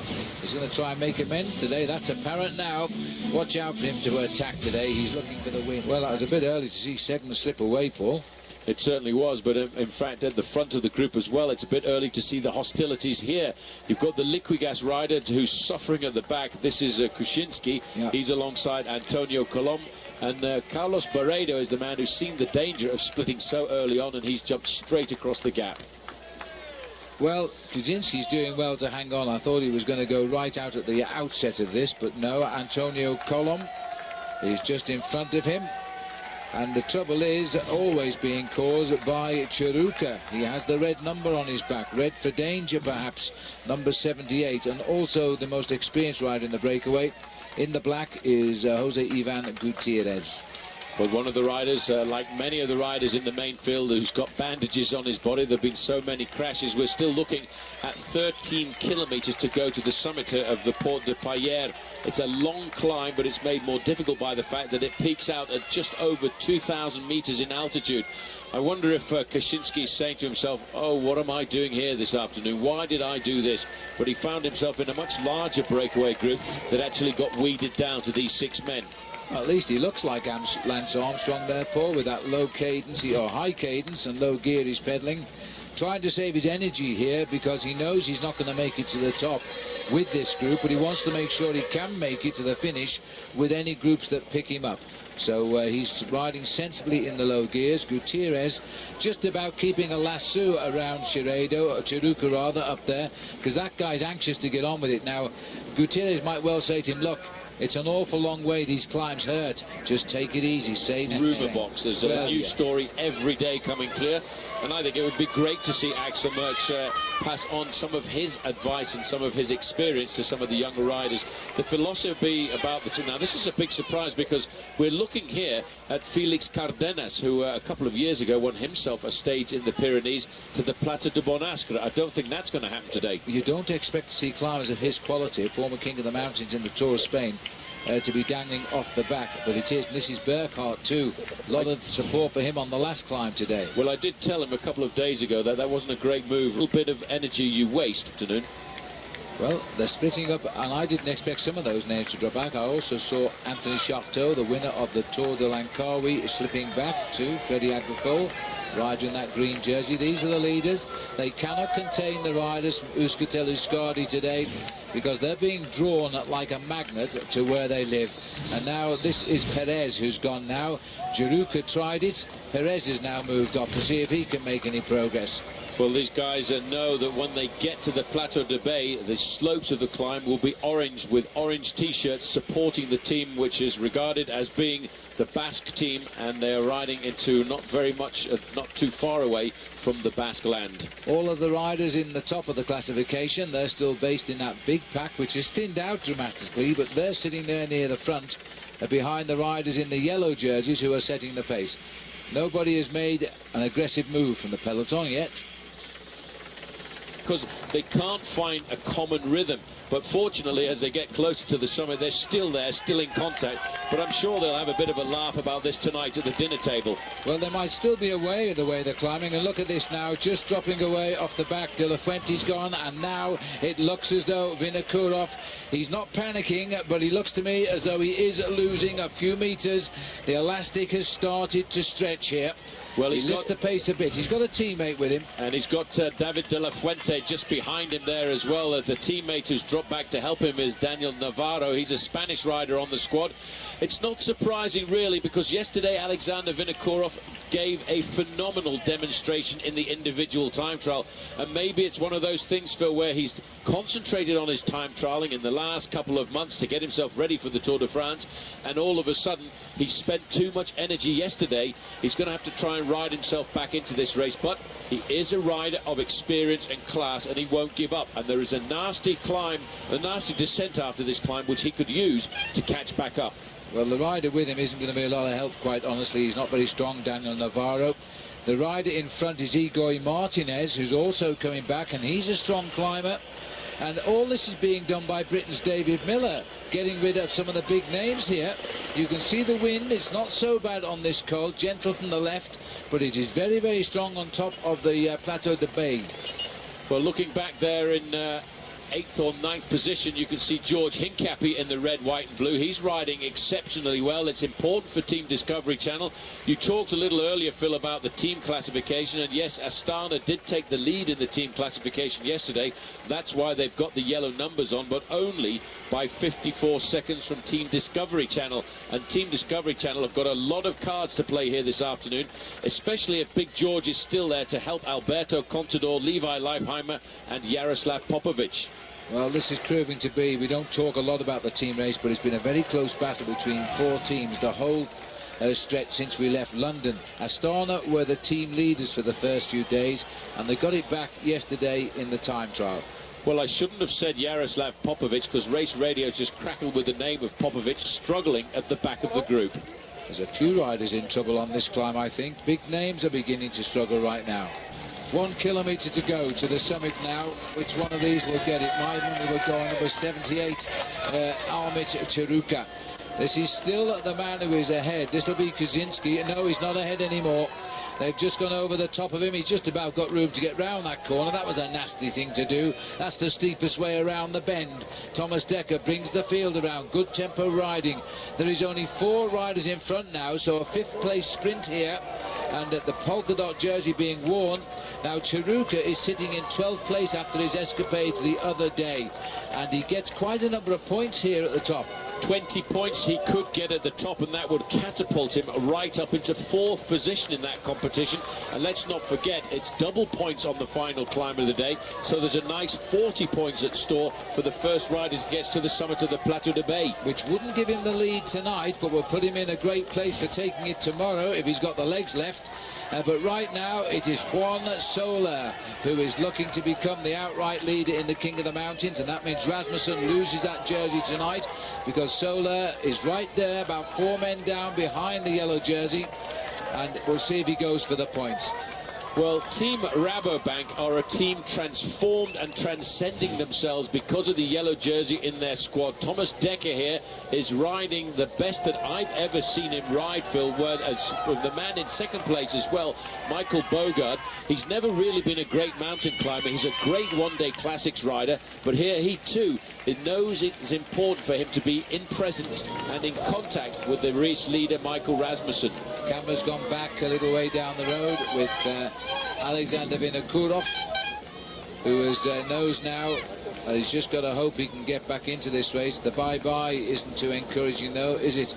I think he's saying to us he's out for the day here. I think he just wants to be left alone to suffer in silence. No rider going through this kind of purgatory wants it to be completely and utterly recorded by the press all around the world. And for Alexander Vinokourov, I think he would feel a lot more comfortable, Phil, suffering in silence. There's the race up towards the summit now. This has been a very steep and difficult climb, eliminating rider after rider with just tempo riding. And there he goes, the boy. It's in fact Ruben Perez who's going to go over first. and it looks as though his teammate is not going to challenge him, Taruka. They deservedly go over the top first and second, and a good ride by Antonio Colom as well. Now they're looking for paper to stuff up their jerseys to keep out the chill wind on the descent. Well, I tell you one thing, Phil, you better fasten your seatbelt now, because the early part of this descent is fairly fast and not technical at all. But once we get down towards the outskirts of Aix-les-Thermes, it is a very scary descent. And I remember in the history of the past Tour de France in this area, we've seen some pretty nasty accidents on the downhill. And the peloton are just over a kilometre back of those leading four riders now, as we again look at riders in trouble. This will be Dmitry Fofanov. Now he's also dropped off the back. At 50 kilometres to go to the summit now, you can count them all. And this rider from CSC here is Indigo Cuesta, as he also is normally a good climber. He's lost. One by one they're being dispatched. There is no longer even 24 riders in the group. And we're coming up here on Mayo. I think that's Mayo, isn't it? Well, I thought it was, but it isn't. Fortunately, it is Mayo. He is the man who's come backwards, and the man who David Miller completely and utterly assassinated himself for. And now Iban Mayo is having a hard time. But look at this, your man, this is what he Maurizio wants. Soler, is going. And all he needs is this sprint to take the lead in that jersey he's wearing on loan from Rasmussen. And he did this in the Alps. He got this incredible turn of speed. He crawls all over his bicycle. He's not really a very experienced cyclist, but he certainly can show boys in the Tour de France how it's done in the mountains. His first tour as well. Look at him working the gears there. Looks over his shoulder. He can take it easy now. Well, he can take it easy. Let's not forget, this is his first ever crack at the Tour de France, and I don't think Team Saunier Duval are going to be very happy this evening, because Iban Mayo, who got his team on the front to do all of the pacemaking, has gone pop.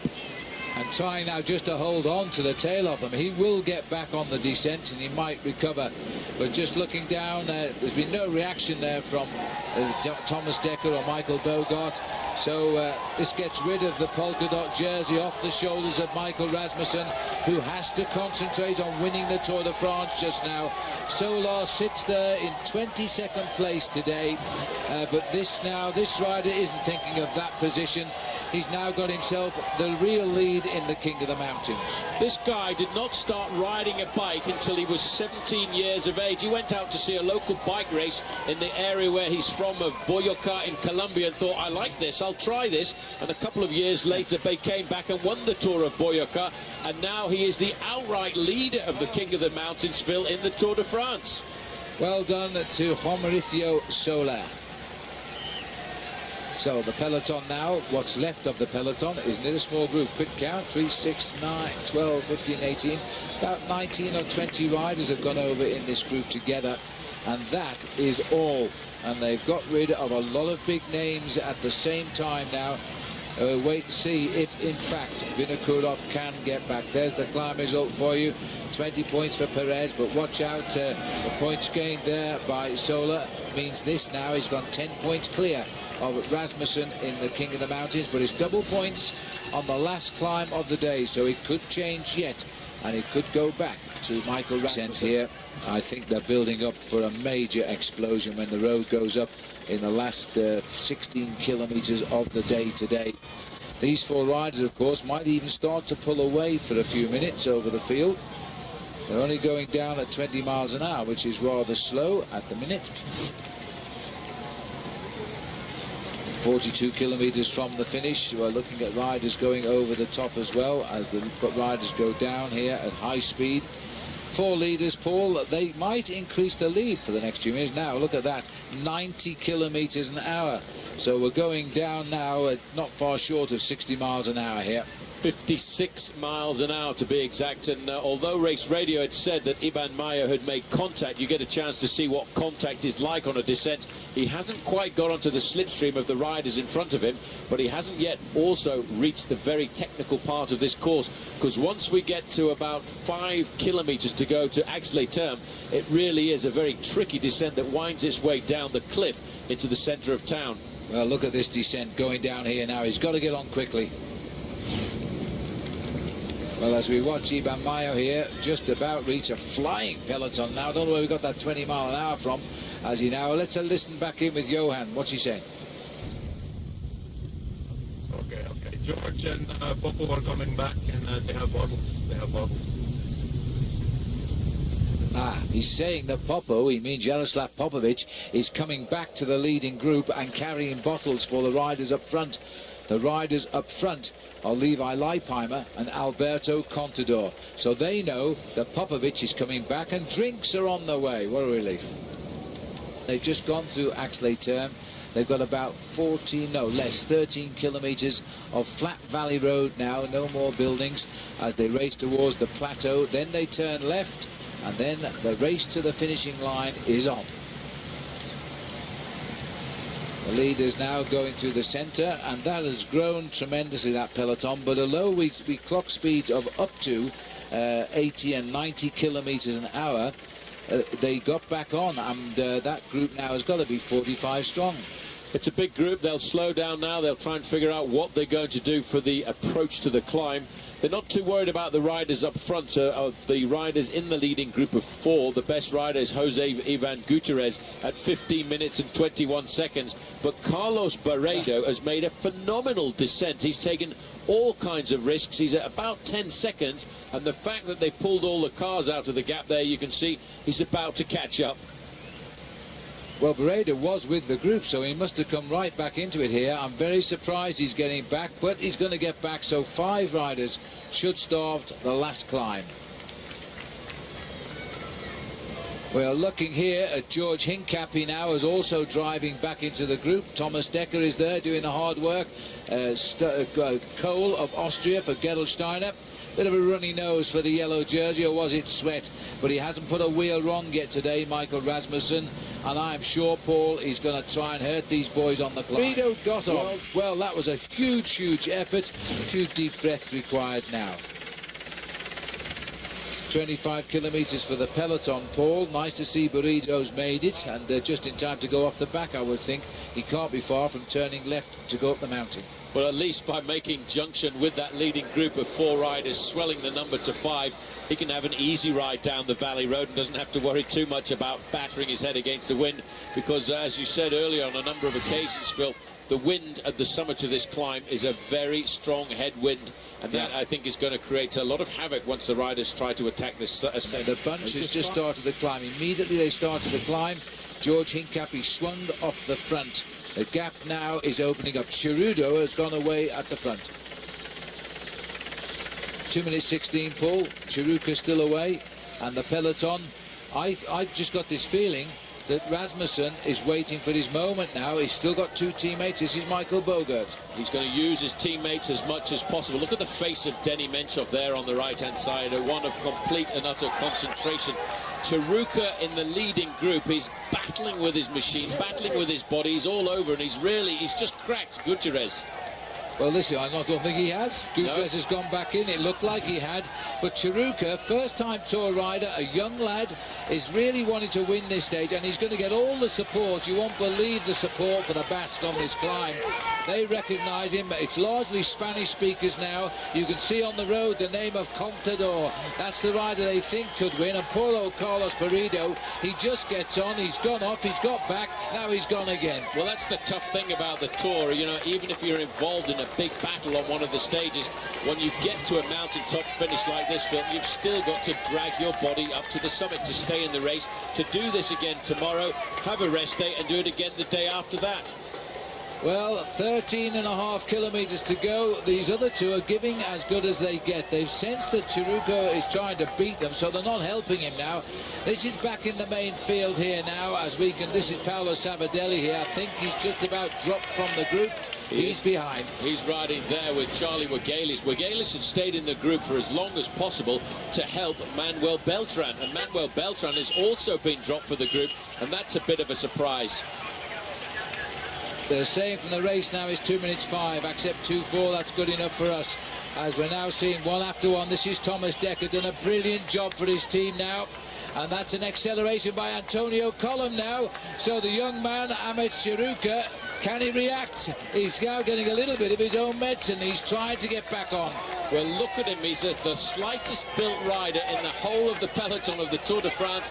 And you can hear from the side of the road, for they're all shouting, Venga, Venga, Venga. They want this man to go. Spain has turned out to support the Tour de France, and they're being treated to 3 Spanish riders battling it out at the front. Well, at the moment, we're operating 2 Tours de France here. These are the boys who want the stage win. They're too far behind to win the race. 2 minutes behind them are the guys, all of them except Vinacura, who can win the race in Paris. These 3 are Spanish, a very special reason to be here at this point of the course, because over the top you can just see Spain. Well, you can see Spain. If you look the other way, you can also see the Principality of Andorra, and what that means is you're right in the heart of the Pyrenees.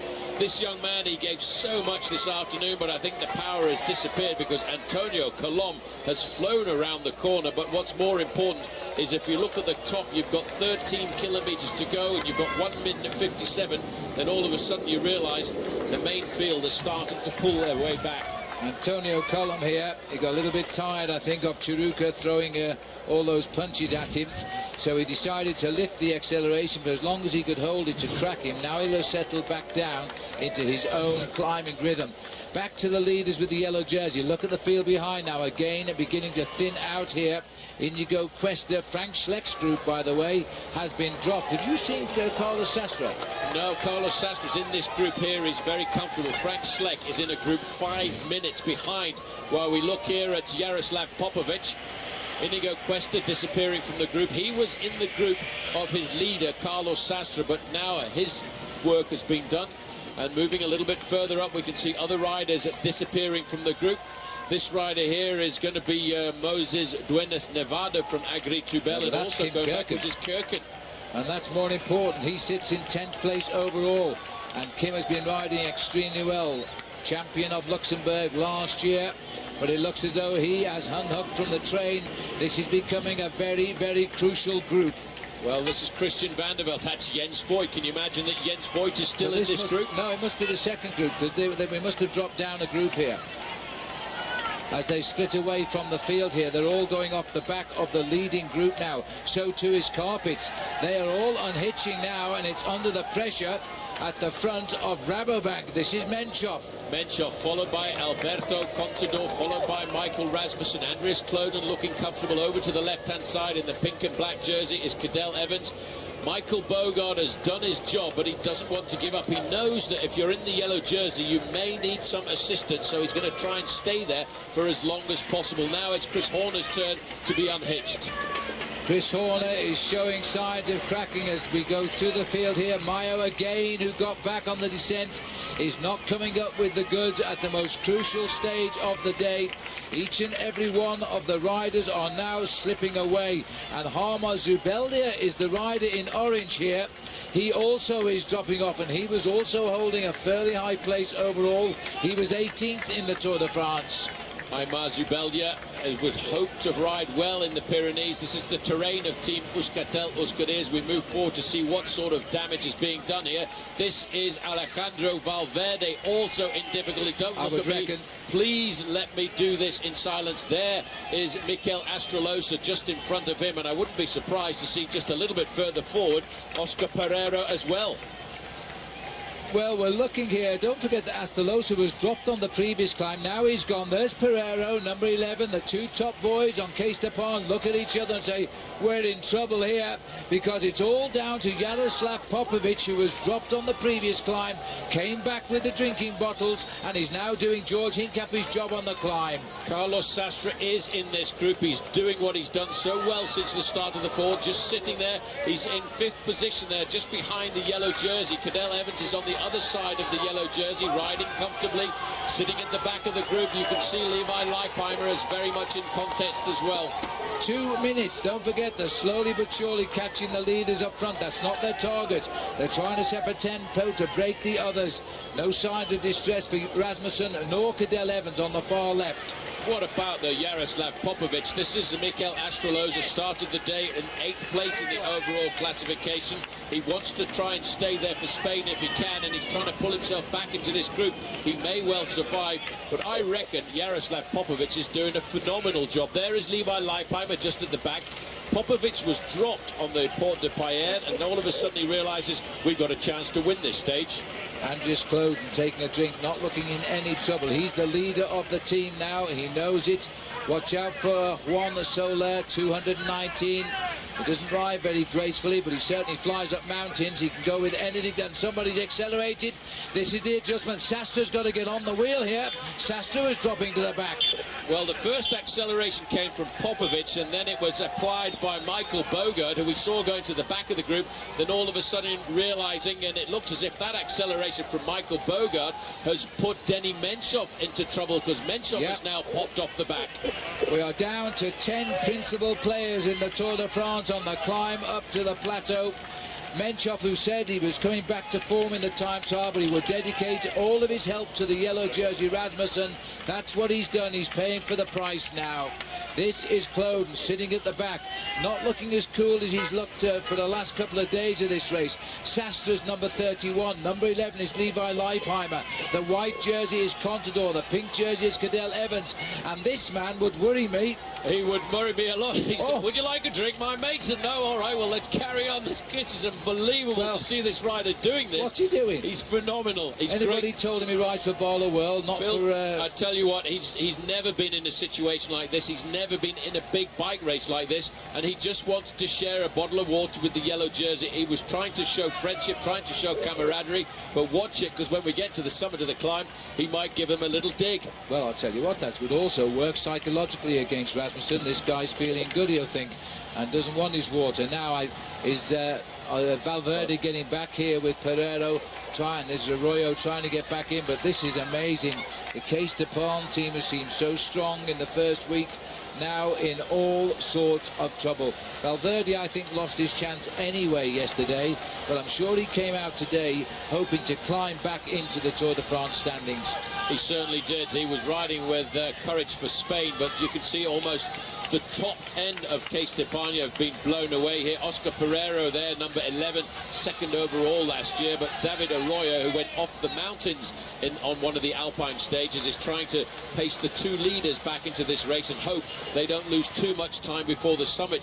We're kind of forgetting about the race in front, because the leaders of the race, Antonio Colom, is still 2 minutes ahead of the yellow jersey group. Well, I don't think that Kloden is going to hang on here too much longer, because he doesn't like the pace being dictated to, as Sastra also in trouble. Let's get back down to Johan. Come on, eh? Come on, Popo. Kloden is dropped, eh? Allez. Clearly, that's why I don't like the radios. I don't agree with that, but there we are. We're now seeing him, telling him that Kloden is in trouble, so he's going to go a little bit harder and try and break him at the back of the line. Just looking here, Johan Bunil on the radio just told Popovic that Kloden has been dropped. That's why I don't like the radios, Paul, as we're now seeing Kloden unhitch at the back and Popovic drive that little bit harder. Very shortly, Popovic will be dropped, but he'll have done his job. 10 kilometres to go. We say 9.5. Well, we say 9.5. They've come through that 10-kilometre to go point, and they're coming again, Phil, to the steeper part of this climb. Is going to kick up again to around about 8.8%. Still, this is turning out to be a very select group of riders. There you can see on the front, Popovic, Contador, Rasmussen, Cadel Evans, Kashakin, all of the big names, and popped in there just on the side there is Levi Leipheimer, still looking very comfortable and still well up there. Let's get on the radio and tell Popovic Kloden isn't dropped, he's on the back. Well, you know, Kloden is a strong rider. Don't ever forget he's finished second, hurting quite a bit because he crashed pretty dramatically in the time trial yesterday, but still managed to finish in third place. Well, I thought they dropped team time trialing from the Tour de France, but we've got one going on at the back there. And now this is the poise for the moment. Wait for the attack. His Contador is poised here. He's swung right. Rasmussen's looking around for reaction. Cadel Evans doesn't need to react yet. This is the first time, but it looks to me as though Rasmussen is being isolated now. Now it's showdown time at 9 kilometres to go, and Kloden is in the red zone once more. And I tell you what, Alberto Contador is having a bit of a hard time trying to follow the pace being set by his own teammate, because he too is getting unhitched with Carlos Sastre. You know, we always say it, but the Pyrenees are different to the Alps. Bodies always react differently. Levi Leipheimer says the Pyrenees is where I'm going to go. And he's in that little group now. They've got Cloden in difficulty, but he refuses to be finished off. Well, he will not give up. He'll fight his way back into this race as much as he can. He started the day in 4th place in the overall classification, but what a performance that's being done there by the man at the front, Jaroslav Popovic. And I tell you what, Alberto Contador has come back into the group as well. Well, Popovic is doing the ride of his life. The man who has dropped on the previous mountain came back and is now doing the job of a super domestique and still hanging on there. He's just hanging in, is Andreas Cloden. Even the greatest athletes suffer like they've never suffered before when they ride in the to stay in contact with the lone leader, and I have him down at around about 1 minute and 15 seconds. Jose Ivan Gutierrez is a little bit further back, but there is the yellow jersey group right on his tail. Yes, Gutierrez is the next to go. That leaves 2 men up front here as the motorbikes take their turn to get through. There's Cloden still trying to hold them in sight, just fighting now to limit his losses here as the pressure goes on again. I would say that the boys in that little cluster, from that cluster comes the winner of the Tour de France on Sunday week. I don't think anybody's going to criticise you with a remark like that, because certainly they are proving to be the strongest men in the Tour here this afternoon. Denny Menchov has been a strong man, but he was a strong man for Michael Rasmussen. Rasmussen has not showed any signs at all of weakness, but Team Case d'Epargne here this afternoon with Alejandro Valverde and Oscar Pereiro have been blown out of the bike race. They are losing currently 1 minute on the yellow jersey group. Well, if looks can speak, that's told us everything here. This man is in trouble, Valverde. Rasmussen is not in trouble. He's cool, he's riding like a great climber, but what is happening, and there was a little switch there with Carlos Sastre. What I'm trying to say, Popovic has gone. Well, what a ride he's done. He'll be slapped on the back, and now it's a move by Levi to stretch him, and look who's going. Maurizio Sola straight on the wheel, the man I believe will win the stage today, and he's marked by the yellow jersey. Well, he accelerated immediately. Great job of work by 118 Jaroslav Popovic, but the sad thing is you work hard like that. Contador's gone. It's the old Discovery 1-2. Levi goes, Contador takes up the gritting of the face by Carlos Sastre, who looked to be in trouble, but he's gone. Rasmussen's answered, Cadel Evans has answered. 4 men going clear. And Juan Maurizio Soler was grappling himself back up to the tail of these riders. Cloden now has no way at all of responding to these accelerations. Kashakin has gone too. This, Paul, is a race of great cyclists who are throwing everything at one another here. And now they've caught, is that Chiruka they've just gone by? They've just gone by Gutierrez very rapidly. They've now just caught Chiruka. He's out of the back. There's only 1 man in front of this group. Contador looking nervous, wants to get a lone lead if he can. He'll keep Rasmussen. Yep. No, he's gone. Contador's react here. Now they've got to come. The yellow jersey is looking for time. Cadel Evans rocks and rolls. He's straight across the gap. They're splitting the 6 now. Evans joins on. Contador looking for the inside of the corner. Rasmussen knows he's got to get time. He has to get time on everybody, and now we're looking a little bit further back. Jose Ivan Gutierrez was in the breakaway a little while ago. Now he's gone straight out of the back. This is Andrei Kashakin. He was looking comfortable a few moments ago, but now his foundations have been cracked. When did we last see a stage of the Tour in the mountains like this? As now the rider, there's poor old Chiruka, doesn't know what the heck came past him. And it's the rider in the yellow jersey now, and Contador has mastered him. Cadel Evans is hurting, but he's hanging. Well, he's pulling back every time the acceleration comes from Michael Rasmussen, but Rasmussen cannot get rid of the man in the white jersey, Alberto Contador. Contador is a great climber, a man who knows just how to accelerate. But a man with experience is the man who wears number 31. Carlos Sastre has seen this before. He's been here on many, many occasions, and he just lets them carry on with it and pulls himself back into the race with Levi Leipheimer and Soler. Well, wait for the next attack from Rasmussen. This is how climbers work it here. They've eased because it didn't work, then they'll raise the acceleration again. He's lifted the tempo once more, and the second time sometimes kills them off. Contador is there. Now Rasmussen looks again. This is like a sprint on the track. They're watching each other. Rasmussen just rests. Contador still in control. So too is Evans. Leipheimer's back in. And the Colombian here would like some water. I'm not sure he's allowed anymore now. Not allowed to take drinks on board at this stage of the game. We're looking at 6.8 kilometers to go. This man at number 219, Juan Mauricio Soler, Phil, is in all kinds of agony. He probably can't believe that he's battling it out at the stage of a Tour de France like this. Well, it's going to be a high finisher in Paris if he keeps this riding up. He's 22nd at the moment. There's the list of the 6 riders. Add on the name of Soler down there as well, and there it is. Well, a tremendous ride. The USA flag for Levi Leipheimer almost blocking out the view of the summit of the plateau. Well, this is Kloden and Andre Koshakin, and Levi Leipheimer could be making a pretty good operation here this afternoon, because he started the day behind Kloden in the overall standings by around about 1 minute and 3 seconds. If he gets to the top, that much ahead of him. Now there's the move by your man Soler. Soler has gone. They may not react yet after him because he is just a carrot and has no he can't get yellow tonight. They're still watching each other. He sits 20 seconds, nearly 11 minutes behind Rasmussen, and that's why he may win the day. But no, Rasmussen's after him, ripping away, followed by Contador, and Evans, the limpet, is on the back. Well, Cadel Evans cannot give these guys any gap at all. Rasmussen wants the stage here this afternoon, Phil. He wants to win in the mountains. Soler is pouring water all over himself, trying to calm and cool down those muscles of his, while Leipheimer has to respond. He really is gangly on a bike. Well, he's terrible style. This reminds me of Robert Alban of years gone by. You know well as your teammate, Paul. He's slowed down now. They're all marking each other again. They'll let Levi back into the action. And now they'll wait and attack against Sash. A battle of climbers, the acceleration, deceleration. I've rarely seen this kind of a battle before. But there you can see they're all waiting now for the next. Now this time he may have it. And where is he finding the strength from? Well, you know what? They do not really need to chase that man Soler, because he's so far down in the overall classification. But it's Contador who wants the victory this afternoon. He says, no, mate, I want the win. And Leipheimer does not has seen that he's not got the gap. And he says, come on, you guys want to win the stage, you go. So Rasmussen says, all right, I will. And Sastre looks to be hanging at the back now as they continue to go. But Rasmussen comes up on Juan Mauricio Soler.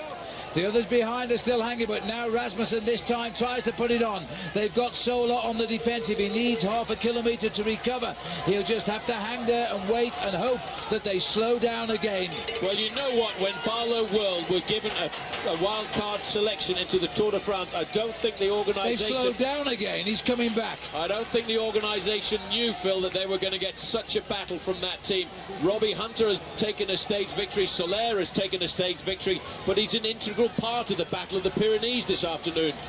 Well, there they are, 5, and very shortly it will be 6, because Leipheimer is climbing back into the picture. He sits 5th overall if they keep on doing that. And there goes Contador. The yellow jersey this time says to Cadel Evans, well, you chase him. He's only just behind you overall. Now there's a state of confusion. Well, Contador, look at this. He's out of the saddle. He knows now that he's got the gap. This is what he wanted a couple of days ago when we were in the Alps. He wanted to fly free and get himself a lone lead on the way up to the climb of Tignes. And now it's up to Rasmussen. He says, I know you're dangerous, Contador. I'm coming after you. And Evans again struggling to stay on the wheel. And Leipheimer, Phil, almost got himself back into contention with those riders, but then he goes again. Well, it's a big gamble by Evans. He's 1:31 ahead of Contador in the standings. He can afford to let him run a little bit, and it's not the case for Rasmussen, so he's had to react. And so the first 3 riders on the classification in the Tour de France are now the first 3 riders, and Evans, I think, has cracked. Well, he's cracked a bit. He doesn't want to push himself too much into the red zone. He could not take the accelerations of these 2 climbers. Alberto Contador and Michael Rasmussen have thrown caution to the wind, and they are going at this. Bows his head a fraction. What he's got to do, Phil, is try and recover somehow. And try and get himself into a situation where he can actually ride himself into his rhythm and not lose. He's got to keep on working. He fears Cadel Evans. Cadel Evans can beat him in the time trial. He needs second. I think he needs about 3 or 4 minutes before we lead the Pyrenees over Cadel. So he's going to have to go again very shortly. But that acceleration's hurt just about everyone. It's hurt absolutely everyone. We've kind of forgot the Tête de la Course, the front end of the bike race. Antonio Colom He's still is now, Phil, not looking at a massive gap. He's got 30 seconds over these two riders, Michael Rasmussen and Alberto Contador. This is a magnificent battle of the climbers. We talked about the Tour de France on the flat stage, and we've got so many sprinters in it. I don't think we've ever seen so many climbers over the last few years. We had nothing like this in the Alps. We got it in the Pyrenees. They've been waiting for what is a most difficult stretch of riding now. We get a rest day in between 3 awful days in the mountains. 2 still to come.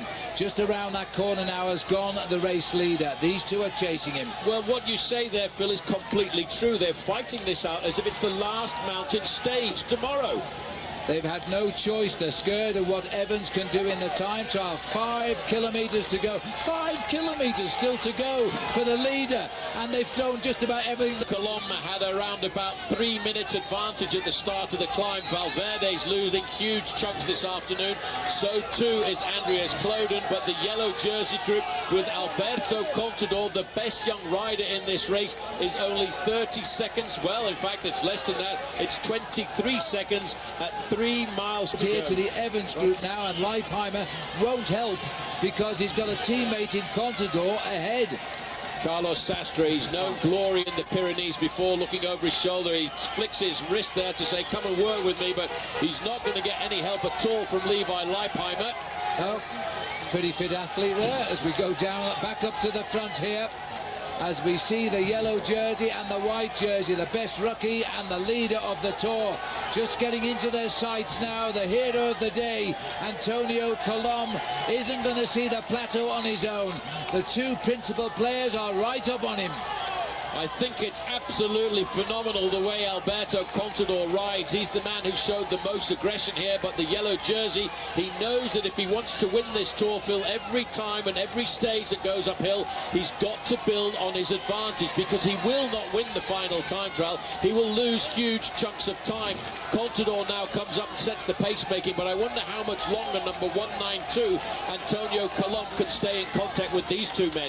Well, yes, and let's hope he can, but it's unlikely. But if he can hold them just for a while, he might get 3rd on the stage as we head up into the last 3 kilometres now.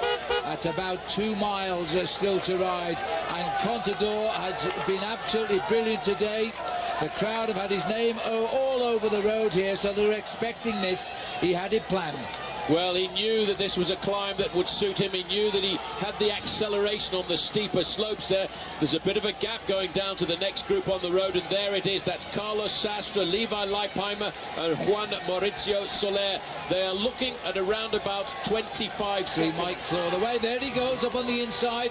There'll be no acceleration. The other 2 are fully committed, and this man could take advantage of the slowing of the 2 riders at the front. It'll have to be pretty special, I think, even for him, but he's off again because at the moment he's losing his lead he gained earlier in the King of the Mountains. It's going back to Rasmussen. This is a man who's come to the Tour de France for the first time ever. He's never seen these mountains before, Phil, but he's absolutely not afraid of them in one little bit. Cadel Evans is 1 minute and 20 seconds down at 1 kilometre to go to the finish, so he looks as if he's going to lose his 2nd place in the overall classification to the man lying in 2nd place there. But this man, as you said earlier, Phil, might spoil the party for the stage victory. If he can get up there, he might confuse them. Here's Cadel a bit lower down the slopes. He's cracked at 1.2 kilometres here. He probably, with the bonuses, at least will lose, for the moment at least, 2nd place overall. He's now with Andreas Kloden and Kashiki, I would think, because this has been a dual battle with everybody else out of it. There is 1 kilometre to go. Contador refuses to help the Maillot Jaune. The Maillot Jaune has got to work because he wants time. Well, for the Maillot Jaune, Michael Rasmussen, he must ride as hard as he can to get time over everybody else in this race, because he will not ride a final time trial like the time trial he rode yesterday. Alberto Contador knows this. He's riding like a tough poker player, saying, mate, you want to win the Tour de France? Well, I want to win this stage, so you go and get as much time as you can. We are looking, Phil, at only about 20 seconds to this man who is currently in third place on the road. Juan Mauricio Soler. Yes, he does remind me of Robert Alban, a man who was my teammate in the Laraduc days in the 1980s. He cannot look good on a bike, but I tell you what, when it goes to going uphill, he knows how to do that. Well, can he catch those two? If they slow down to gets ready for the finish, he'll be on them and he'll steal the stage. But at the moment, Rasmussen is committed. He's no choice. He's racing for time gains, particularly on Cadel Evans. So he, in effect, is having to give the stage away here to Alberto Contador. But this first day in the Pyrenees has shown us Rasmussen is a pretty solid leader of the Tour de France. He's also learning the hard way, Phil, that when you've got the yellow jersey on your shoulders, when it comes down to decision time, you don't have any friends at all. You've got to assume control yourself. You've got to prove that you are a great champion, and that's why he has to do all of the work. 500 meters to go, and Alberto Contador is getting ready for the explosion that he hopes is going to give him the victory of the stage. Well, Alberto Contador, the man that had the serious accident which almost cost him his life, is now looking set to get the victory. We are further down the climb here as we watch here as Carlos Sastre on his own now. So what has happened to Levi Leipheimer? As now the sprint is started here. And now it's started here now by the rider in the lead, and this is going to be a big sprint here for Rasmussen. And look at the face of Contador. Is he going to get beaten here? I don't think so, as he comes on the left here and starts to drive for home. Alberto Contador in his first Tour de France, the best rookie, gets the stage win. Not the best way to win, but he gets it and takes it from the yellow jersey, Rasmussen. Well, there we are. I'm not surprised. Discovery Channel have played their cards well today, and Contador is the champion. And now we're looking at Juan Soler coming home for third place here. And he might just about hang on to his newfound lead in the King of the Mountains, but that'll be a big one because his Leipheimer, who tried to catch him on the line. We didn't see Leipheimer move, but he did as Juan Soler comes up here to take third place. Second place has gone to Michael Rasmussen. So this has been a showdown like we haven't seen for many a day in the Tour de France. And it's only day one in the Pyrenees. Sastre coming up here, up into fifth place. Fifth place for Carlos Sastre as he hits the line. First place for Contador. Fourth place for Leipheimer. Discovery Channel probably are now the leaders. It depends where the third counter is. Now these two are the losers today. Cadel Evans coming up with Andreas Kloden. And we'll look for the clock to see what it says on the clock. A minute 17 has gone. It's pretty good. It probably will lose his second place overall because there was a 20-second win bonus for Alberto Contador. And there he is, already on the phone to his folks. I just won a stage of the Tour de France. I'm now second overall in the race. Well, Andreas Kloden today was also put into difficulty, and I think, Phil, because of that crash he had in the individual time trial yesterday. Cadel Evans, too, rode a brilliant individual time trial. That will have hurt his body as he makes his way up to the finish line. I don't think he'll try and come round Kloden here. He's happy to get to the top there. The clock stops for him at 1 minute and 52 seconds. Yes, and add on that the 20-second bonus. This is looks like Kashiki coming up the climb here. It's been a famous column, in fact. Well, it's been a tough old day for everybody. Astana may have kept their team lead because we've got 3 riders home now. This is Antonio Colom waiting to pace Andrei Gushekin across the line. Yep, and as they come up to the line, that'll give them their 3 men home. So they may well keep their team race lead. They may even increase it because there's no third man in yet for Discovery Channel. Well, the third man on the road is going to be Jaroslav Popovic, and the work that he did, I'm sure, Phil, by the time he gets to the finish line here, he will have lost whole chunks of time. Sorry, there he is. Well done, Jaroslav Popovic. He's kept the team race alive as well as he comes up looking very strong. And pulling up here, Michael Bogart, who in his final Tour de France is having a great Tour de France, and also with them Mikel Astalotha, who started the day in 8th place overall. Well, I have a feeling he might keep his 8th place overall with a ride like this. Look at the face on that man. Michael Bogart is doing a phenomenal Tour de France. It's his last year at the Tour. He's going to retire at the end of this season, and this is his great ever ride in the Tour, Phil. Well, Paul, we haven't seen a day like this. On the way up now, 3 minutes 15 conceded for Alejandro Valverde and Oscar Pereiro at the moment. It'll be over 3.5 minutes. He's still fighting the seconds here. They still sprint it out. Every second could still count in this year's Tour de France. It's only day 1 in the Pyrenees. 2 more tough days to come, and that final time trial. I don't think we will know till that Saturday next week. We've still got a lot of mountain climbing to go before we get to the finish, and we've still got an awful long way to get up to Paris. And of course, that individual time trial may well give us the final result. Valverde in. He's lost himself at 3 minutes and 45 seconds. Amongst the riders who want to win the Tour de France. And the winner, of course, today, Alberto Contador. Points at his white jersey, points at Team Discovery Channel. He gets his first ever stage win in the Tour de France.